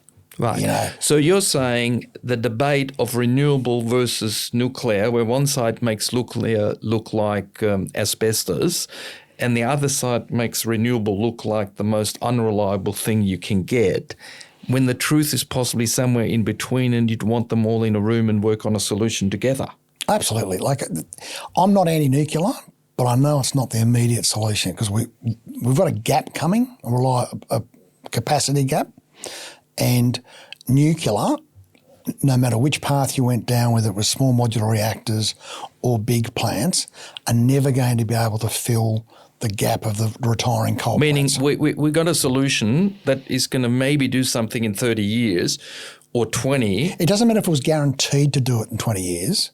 But we're going to have that when the coal's turned off in 5 or 8, there's a big chasm, and nuclear should have been started 20 years ago to fill the gap. Yep. If that's the way we want to go. Yeah. So that's the biggest lie with the whole thing. There's issues about nuclear has its problems with regard to flexibility. You know, it's got the same problems as coal because when people talk about nuclear, they forget it's a steam-fired turbine, just like coal. It's the same thing. It's just a different fuel.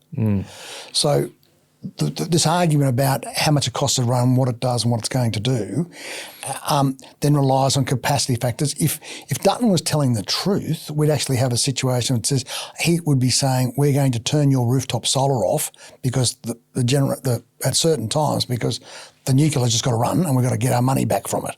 So your solar will be turned off and bad luck. That's not a solution for lower cost energy. But it's irrelevant because it isn't going to be available when we need it.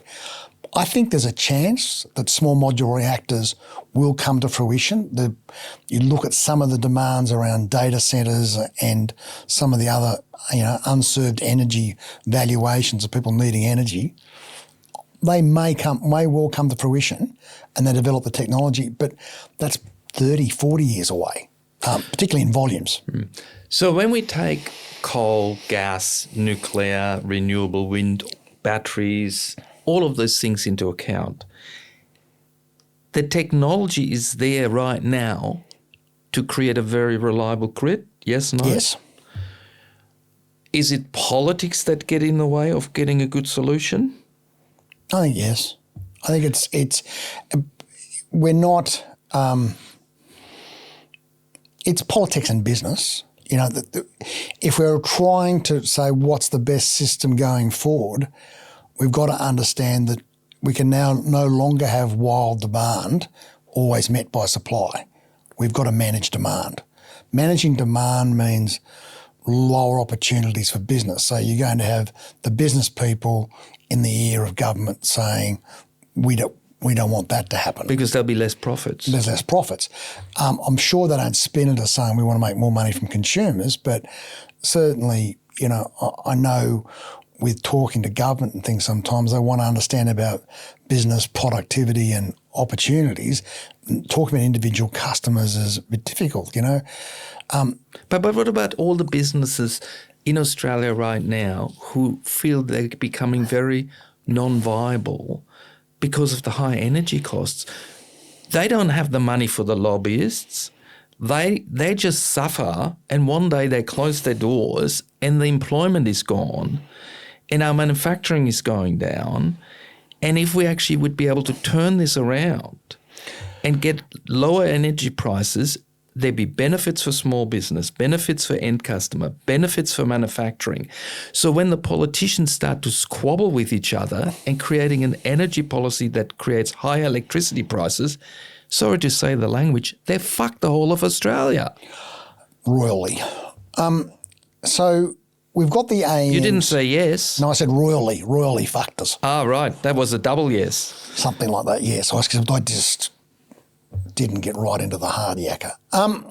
If we look at what the AEMC is trying to do is say that what they've done with the rollout of smart meters at the same time with the unlocking CER benefits rule change, what they're doing with the real-time data access rule change, they are really trying to turn the table so that the opportunity is there for customers or people serving customers. At the moment, any data that comes off a meter, smart or otherwise, it's our data. It's the consumer's data. The AEMC's metering review has confirmed that. But you've got the metering coordinators out there and the retailers, because they're the ones that contract the meter to go on the wall. They say don't provide the data to anybody. They say to the network, if you want this data or if you want this data faster, you've got to pay through the nose for it because you can then just charge the customer some more money on their network bill. Hang on a minute. Why should the customer have to pay the DNS? Why should the customer have to pay the DNSP money for the data that the DNSP's got to get from the retailer when the retailer's actually stole our data? So we actually have to pay for our own data to get electricity cheaper, when if the data would be available for everybody, we could make electricity cheaper straight away. Data's the grease. It's and it shouldn't, again, this is back to the problem, people saying, I want to make the pie bigger. But if I got to the point, some people say, oh, well, if they're going to charge for the data, pay the customer. Well, if you and I get paid for our data, then it's sort of running all around in circles and the retailer's adding a margin on it and someone else is paying for it. All of a sudden, we just inflated systems cost. There's no need to it. I need my DNSP to have the data of what is happening at my house and every other house along my street that's on the feeder that I'm on to be able to understand how to manage the dynamic operating envelope of that transformer, that part of the network. I need them to be able to do that at the cheapest possible cost. They can't commercialise it, they can't sell it to someone else, but they can use it to make my service better. And that's what I want to see. Right, okay. I think there is a drive into that direction, isn't there? Oh, yeah, that's what the real-time data access rule change is. So who's fighting that? Oh, well, IntelliHub in particular and the big retailers, the gentailers, don't want the consumers to have that data because that means the consumer could save. Right, interesting. And at the moment, they've taken the data from the consumer and monetising it. So, but most consumer had no idea that actually the money out of their meter, knowing about their consumption and when they do it, actually has a value that is sold on. Well, that's back to this thing about the hot water thing we just talked about in South Australia. There is real value in being able to understand load, and then if you can control it, there's even more value. So why shouldn't the consumer be able to control what their load does with their hot water management system or their air conditioning management system? I've got an app on my phone called Sensibo. It's a $100 piece of hardware you can buy from Hardley Norman or Bingley or anywhere else, and stick it on where your split system is, and it'll completely control your split system to give you climate react and balance your service out what you need to, all electronically. Right. We can add all these things in there simply. You can go into Bunnings, aisle 12, and they'll sell you all these devices. I know, but I must say I've tried to just turn on a smart plug once, and I saw that video. It's very good. It's flashing orange. Now, we're kind of winding up a little bit, but what I really feel, what I got across today is that I feel the energy market is a bit like a childcare centre, where you got 12 kids all arguing of who is allowed to be in the sand pit and gets the most sand to put in their little bucket. But there seems to be no ref above it who actually keeps the bastards honest for the interest of what are the overall interest of Australia. Because the energy retailers and the gentailers, they're businesses who got to benefit themselves. They have to. That's their responsibility. I know, but higher electricity prices stuff the whole country up. Yeah. So the system in itself is actually damaging Australia. And I don't think we had an energy minister with the balls to actually do a Keating-like kind of takeover and say, this is the best for the end customer. That's going to get me the votes. And I'm sorry, your lobbyists have to stay home today because I'm not interested to hear what they got to say. So you look at some of the things that go on in other industries. So let's just step away from energy at the moment. No, get to that in a minute. But who is the ref that's sitting in the room and having the hat that says consumer interests? The AEMC is trying to do it. It's made it very clear. But they're under-resourced. Aren't they getting more staff now? Look, I think the AEMC and the AER are definitely under-resourced. You've got AEMO, who has strong resources and tends to grow as a business. In some ways, it's got as much conflict of trying to support the retailers and generators because it runs the market. Any money that goes through the market, they make money. But they've got all the technical people, so they say to AEMO and AER and AMC, hey, we're the technical god, so we make the decisions. You can't tell us what to do. Which they're not doing anything to try and temporarily shift load to the times when it's not. They're quite happy for it to be as volatile as possible because they can ride in on their charger and say, "We've saved the world. We've kept the lights on."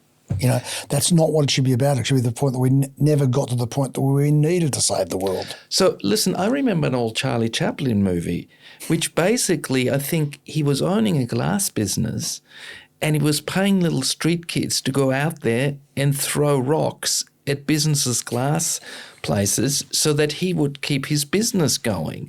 I feel the electricity market is a bit like that. They make the volatility and stuff it all up for us so then one guy can ride on a white horse and turn in the last minute the gas-fired power station on at a huge profit and turn around to us and goes, "See you guys? I saved the day." He forgot the bit that he caused the chaos in the first place. Absolutely, and that is a really good analogy, and I'll have to try and see if I can find that Charlie on YouTube and pinch it and use a bit of it. It's similarly the same problem we've got with not telling people honestly what the challenge is with the rooftop solar that says you just can't get guaranteed to get paid. You've got to actually work out how to optimise your use of it rather than just thinking, I'm going to set put it in and the forget. market, set and forget and do whatever. So we're back to the example I gave in Queensland of there were people doing it that were trying to make it work. The technology is there and it's simple to be developed. At the moment, so I do a lot of work with the Piercy Foundation. I'm on the Piercy Foundation's Australia 4.0 committee. Which is head of that committee's chaired by Ian Opperman, or Dr. Ian Opperman, who is now a professor at UTS but formerly was a New South Wales chief data scientist and one of the leading people in the world on AI stuff and things. We're really focused about trying to say how ICT can be used to deliver these outcomes. What is ICT? Information and communications technology. Right. Okay. Right. Energy is one of the last businesses, if not the last business, makes it maybe medicine, to be digitised. We've now got home shopping. We've now got, video on demand with our Netflix or whatever it is. We can buy airline tickets ourselves. We don't need to go to a travel agent. All those things are changing about our access to information, our ability to do transactions, etc. Energy doesn't have any of that, and there's no reason not to it. It's like the idea of, as I said, go to the supermarket, no prices. Well, I should be able to have an understanding of what it does. And once I do, some really good research was recently published by ANU where they provided some services that help people understand what was happening with their energy. Then they didn't have to use it every day because they started to get natural cues, So I should have an app on my phone that gives me a bit of an idea what the price signal is currently on electricity. And if I understand that, then my behaviour can link with that knowledge. Yep. And that have a huge impact on the market, wouldn't it? Absolutely. Like everyone should try and read a little bit of some information article about behavioural economics. Richard Thaler, who picked up a Nobel Prize for behavioural economics, one of his key books was Nudge. And you've just got to push people in the right direction with a bit of a signal and all sorts of good things happen. So at the moment, the energy system actually has none of those. It's all designed around, I'm a benevolent retailer, never, but I am, and I'm going to flatten out all these prices and you don't have to worry about it. You just turn things on and off when you want and there's going to be your bill. Well, but hang on, because I actually haven't engaged you, explained it to you, made you participate in the market, what I'm really done is I put you as a frog in the pot and I'm slowly turning the pot on. Yeah. And actually the overall prices keep on going on and on and on. I still make myself look like a hero, but I haven't done anything to bring the price. And you've boiled me. Yeah, and I've not done nothing to bring the prices down. So really, the energy retailers are not the friend of the end customer. Not remotely. And somebody has to be there with a big stick one day and go, listen, guys, enough is enough. because you effing the whole country in terms of employment opportunities, in terms of cost of living, in cost. Small businesses now, I've never thought I'd see it again, in Vietnam. When I came there in 96, you go to a street, there weren't many tourists, and as you walk and the first one sees the tourists are coming, all the lights are coming on. Because they wouldn't leave the lights on because it wasn't economical for them to have the lights on while there was no customer in the shop. So the lights would go on for the shop, it'd be all looking nice. Some business in Western Sydney are now considering that because they can't afford the electricity bill. Look, I listened to a and it was an ABC thing, I think, a couple of years back now, but they were talking about the prices going up, and they had this kid on who'd rung up and they said, my mum's got a simple system. I'm not allowed to turn a light on before I turn one off. What do you do when the whole house is dark? Where do you start? Yeah, like I haven't got anything to turn on, how to turn something on. But this was some kid trying to work out about going to study or going to do whatever and there's something really, really wrong with that. Yes, there's a laugh in it, but at the same time, that's really sad.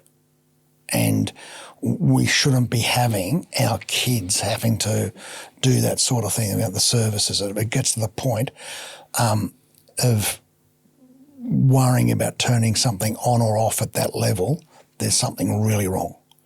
And as a community and as a population, we should be saying, how do we bring us all together? Which comes back to the bit I talked about, curbside charging. There's a lot of people, Ausgrid and Endeavour and Essential in New South Wales have talked with the New South Wales government are trying to do a DNSP-led rollout of curbside charges, where you've got other people up in arms saying, well, hang on, we want to make money out of that, rather than saying, well, can that be an efficient operation for networks to do it? And I'm saying if it's done as part of a subscription service with a virtual NIMI, not only can it be just operationally efficient for DNSPs to quickly roll out these charges, it'll be a significantly lower cost.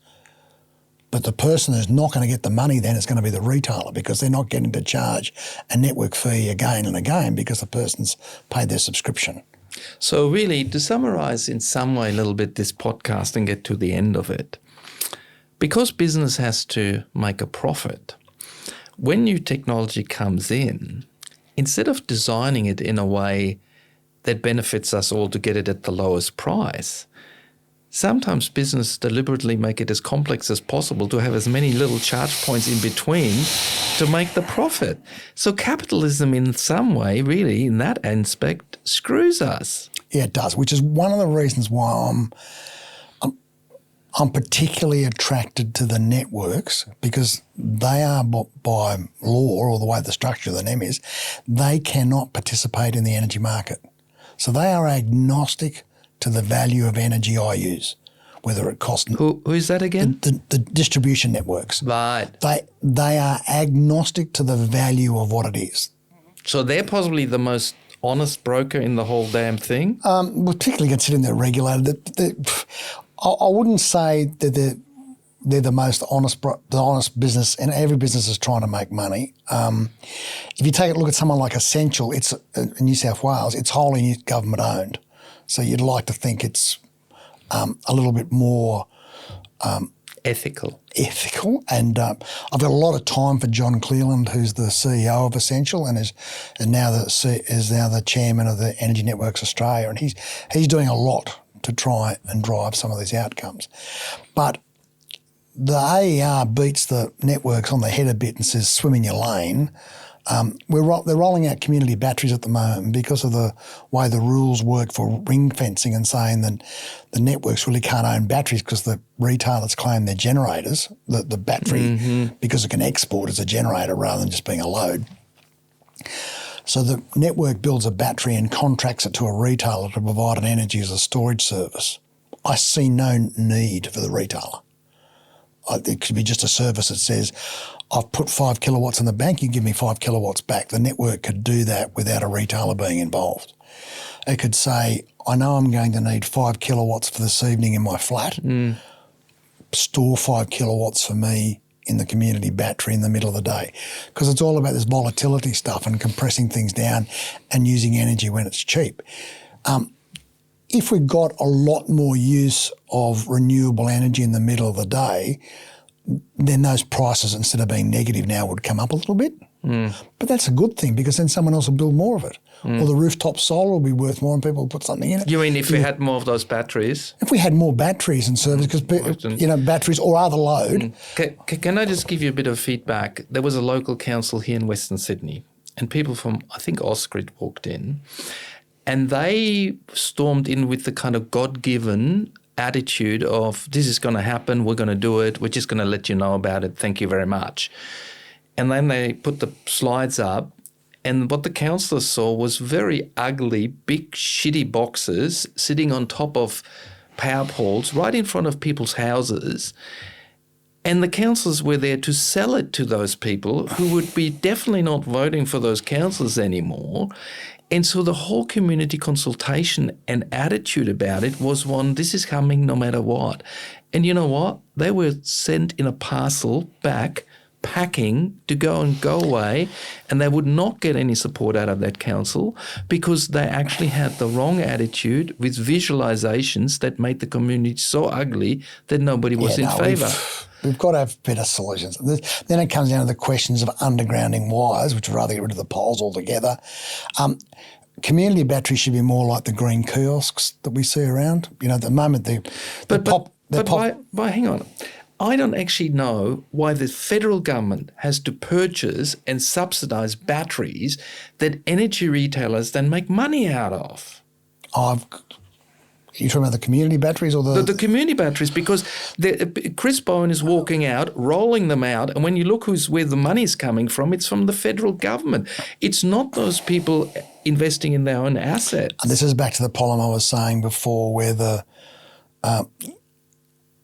networks are being obligated to enter into a contractual relationship with a retailer because they're the ones that trade energy in the market.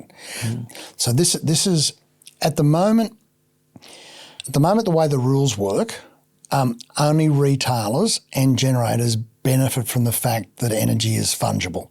So I put it into the market, I can take it out. Back to right at the beginning, I said I can't sell you an electron, right? But if an electron goes in there, I can take someone out somewhere else. So think of them like dollar coins. Dollar coin goes in, dollar coin comes out.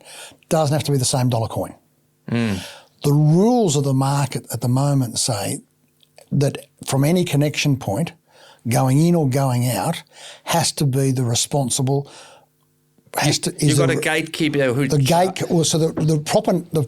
official name for a retailer is a FRUMP, financially responsible market participant. They collect the money from the customer and pay everybody else. So basically you got to have a bouncer on every door checking the ID every time, and then we wonder why we have a queue at the end. Correct. So, and a few people battered and bruised. So what's changed though is in a system where it was all a one-way system, having a frump worked because... Yeah.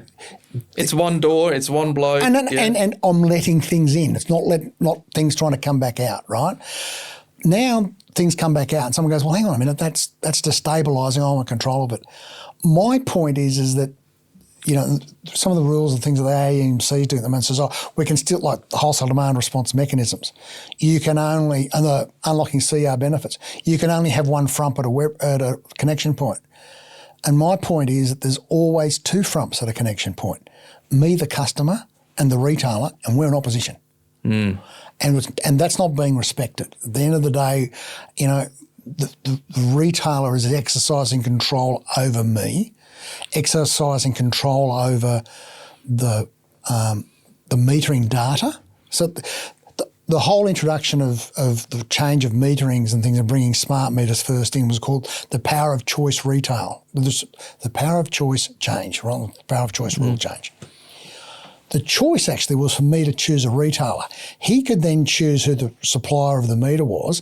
He could charge me whatever he wanted and pay the contract fee to the metering coordinator and then steal my data. So the consumer had no choice, no access to his data, no ability of service, and no ability to manage his input or output.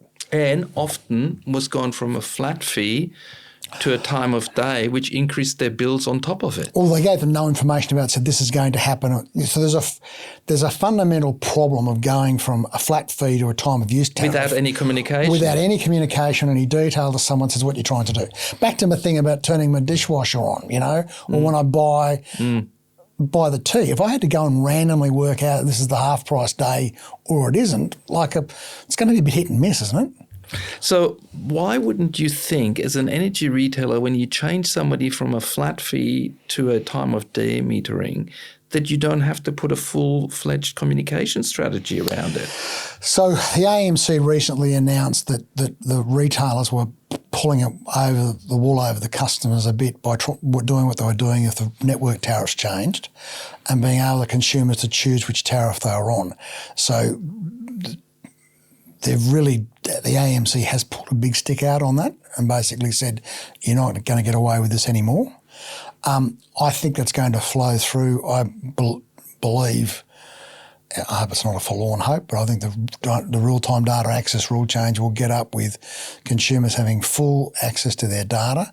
It must be provided for free at the meter, and then the consumer can provide that data to whoever they want. So then the consumer can pick innovative smaller companies who can then use that data to deliver electricity cheaper to them. Yeah, or optimise their use. So here's the data, I've got whatever it is, okay, and I can see what the billing information is. We need transparency around those services. We need transparency around our billing. Okay, my last question. Instead of building these big solar farms out in Whoop and then have to spend all the money on the big infrastructure to bring that electricity out of the solar farms back into the towns, why don't we mandate that every roof, every available roof, is combined with batteries, and we actually bring the power straight into the towns and create the flexible system in towns instead of following again the old model of generation far away and bring it into town? So the problem we've got is geographic diversity.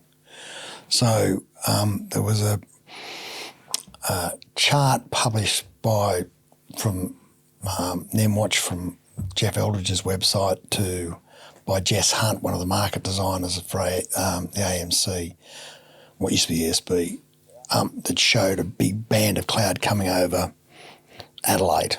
And literally, you got a perfect solar curve, then it's literally just gone off a cliff and then come back up.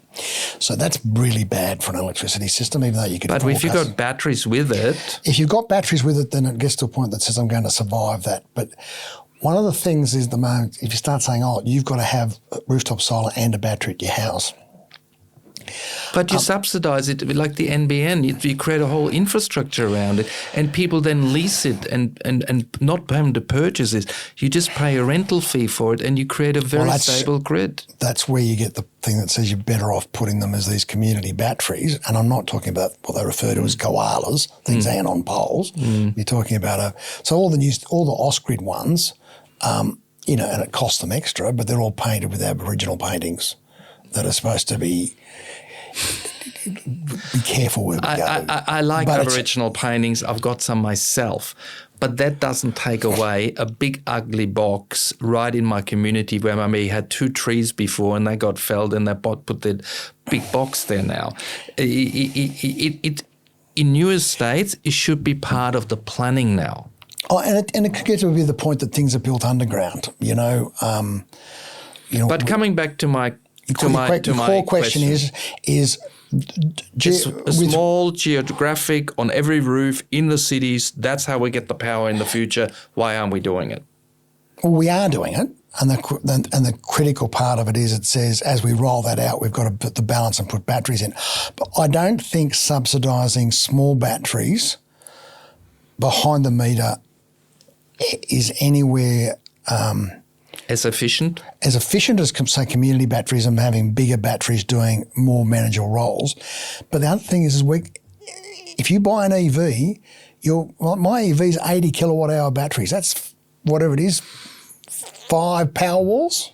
Yeah, but hang on. You might say, look, when the EV can be connected up to the house, why do you still need a battery? Because your EV is then already, like the battery. But when that 5 years blackout comes, I'm going to just drive around Coober Pedy and I'm not sitting at home. So my battery is not going to be much good to my house to give me backup because I happen not to be in the driveway. So I should still have a battery, a little home one. No, unless the network is stable enough so that you're not going to have that blackout. And that's understanding the cost. Like a lot of people just say, I can go off grid. I can put solar in, put a battery in, and I can work. We chatted before about my cogen. I've had 2 major outages of that. Got struck by lightning, blew the control system up, and it was offline for 3 months while some parts came from Czechoslovakia and then got put in, right? So I relied completely on the grid for that period. I had another issue where I developed a water leak from the integration of the hot water system and the heat gathering system, the heat exchange from the exhaust. You need to have the grid. I wouldn't recommend anyone else running out and putting in a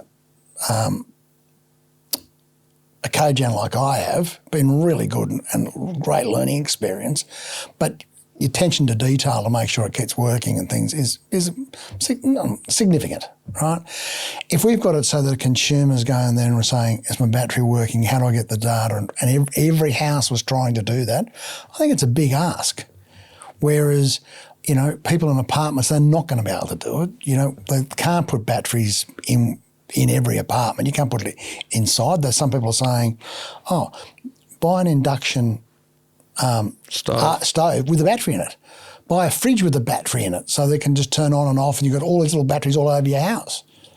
Well, I have enough trouble with my second drawer in the kitchen with the ever-ready batteries in it there for the different sizes that have got to go in remotes without trying to think about changing batteries inside my washing machine or my fridge. So you're saying building relatively larger batteries and have people who know how to run batteries is possibly better than trying to make everybody a battery expert? Yeah, and if the fact is if you want to get the full subsidy from the New South Wales government from the battery scheme, you have to buy an approved battery. That's the first, but you have to join a VPP. And the VPP, the basic run-of-the-mill type approach now is it's demand response rather than demand management. So it's not necessarily going to be optimised to help me save the most. It's going to try and be optimised to help them make the most, and they're only going to give me 50%. Yeah, but that's the big players like AGL and Origin and all that. I wouldn't join a VPP of their type if my pants be on fire because they're ripping you off. They're making most of the project. I know, but the mandatory requirement from the government says you've got to join a VPP. But aren't there VPPs that are not? Well, not. Does Amber count? Yes, Amber. I'd have to go back and think about that a bit more. Logically, it should because they provide a service that signals your battery to provide services and be integrated. But that's not what's been originally sold out there and what people have tried to talk about because they're trying to build VPPs as demand response aggregators, not demand management. Okay, so let me explain the New South Wales battery then the way you just explained it to me. I spent $10,000 on a battery. The government gives me $2,500 towards it, but that's still $7,500 out of my pocket. But the government now puts an onus on me to maximise my rebate, to join a VPP, which means I'm giving somebody else the total control over my battery for only them contributing a quarter to the purchase. Correct. Not very good, is it? So basically the government just made me feel like I'm getting a bonus, but they actually done a Trojan horse into my electricity line.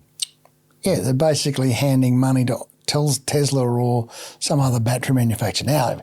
But they're also giving money to the energy retailers because they're making money on it, and the grid is getting more stabilised, and it saves somebody else to spend the money on investment because I have used my own money now. And you haven't got the benefit of it. And what's more is you're not optimised around trying to drive your maximum saving. And if you were operating to drive maximum saving and shifting your load, that would benefit everybody else. But the retailers don't want to see that. This is a fundamental problem. So that's a kind of a corruption nearly pushed out through the government. Because their job, I voted for them, their job is to educate me to get the best outcome for me, not the best outcome for the business who've paid for their lobbying dinner. I don't know if they.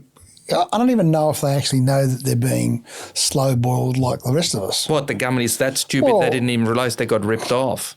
Look, when you've got lobbyists and you've got all these people out there saying, "Oh, we can do this, and it's going to create jobs because all these battery installers are going to run and then around." You get votes because people think you gave them a rebate. And they go there's a spin on the story that goes, "I'm spinning a different story. Am I right or wrong?" I think I'm right.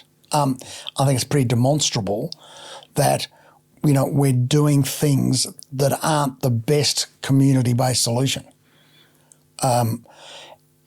How we actually get to the point and say to people, this is what we're doing, if these were still government-owned businesses and utilities, you would think they would have expert groups to deliver these outcomes rather than competitors trying to make sure they do the most to make the most money out of it. But when we're all also bits of lemmings ourselves because, 80% of us are still with the big three retailers. We're not, shopping around and finding those opportunities. We found something very interesting when we do a YouTube clip and it's critical of one of the three big energy retailers.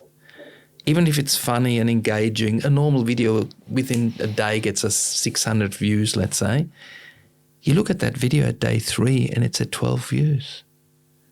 You're not telling me there is nothing linked between the sponsorship of the ads and the way this stuff is pushed, meaning we're not even giving our population the information through the new media that they're running out of, which is now YouTube and TikTok and all that.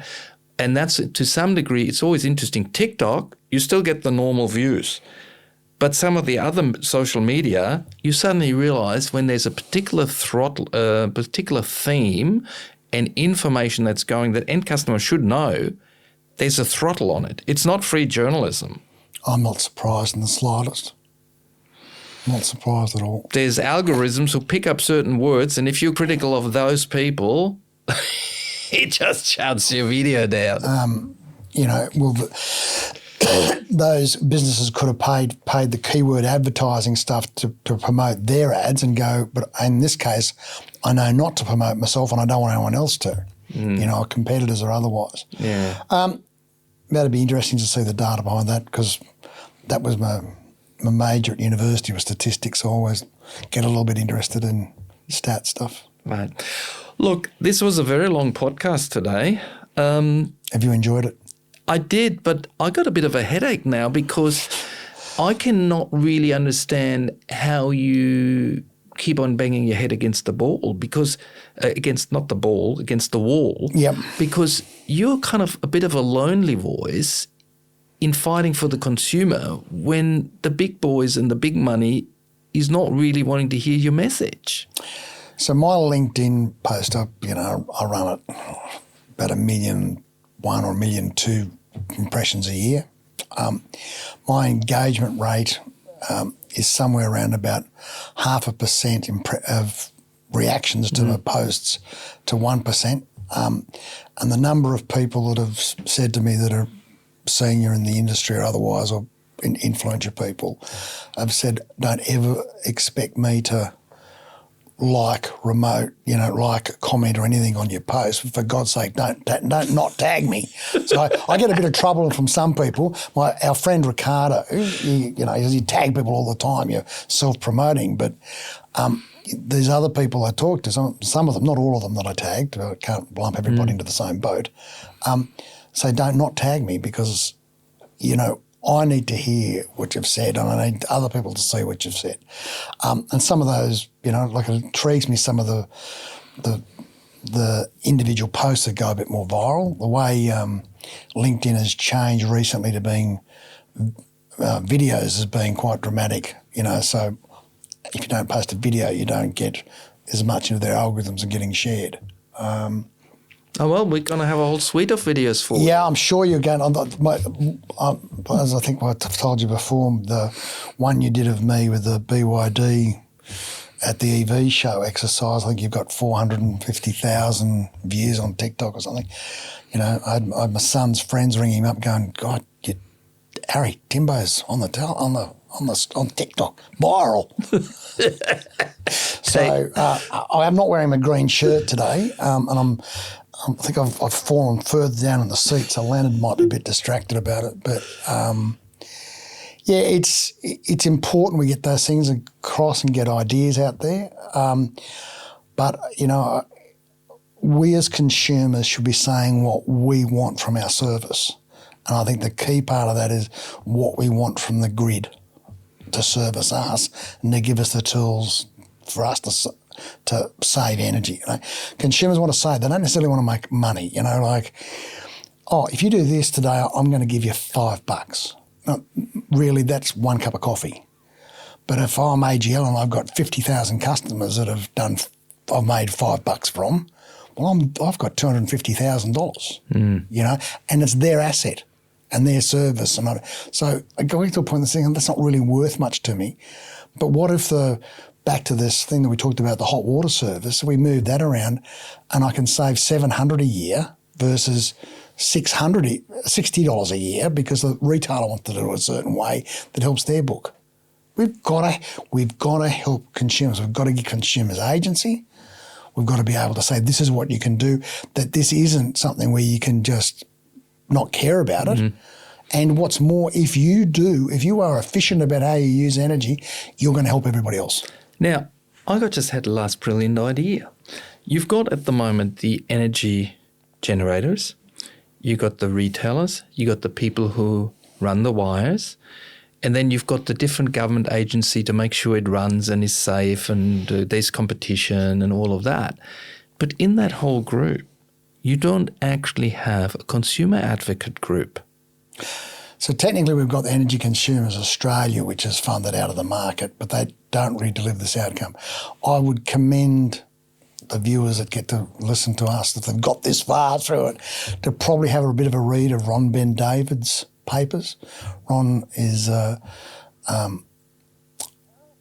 professorial fellow at Monash and has written some really good work on understanding about our markets and regulation and how consumers should be able to, and that sort of concept of having a consumer driving advocacy out there is one of his I think the ideas. consumer have to be said, when these decisions are made and these policies are developed, the consumer interest group has to be in that room and has to have an equal or even louder voice, because not having had it had got us into the mess we're right now.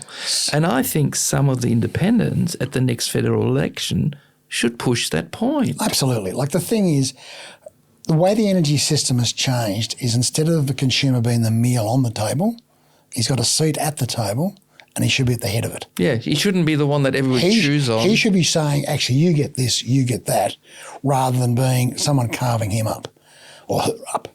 And that's something we need to do.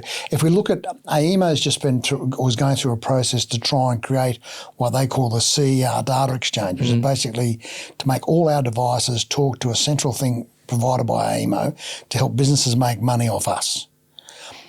In the workshops which I've participated in, I'm a bit of a lonely voice in that the whole focus there is about data from business to business and nothing to the consumer and about trying to drive consumer savings.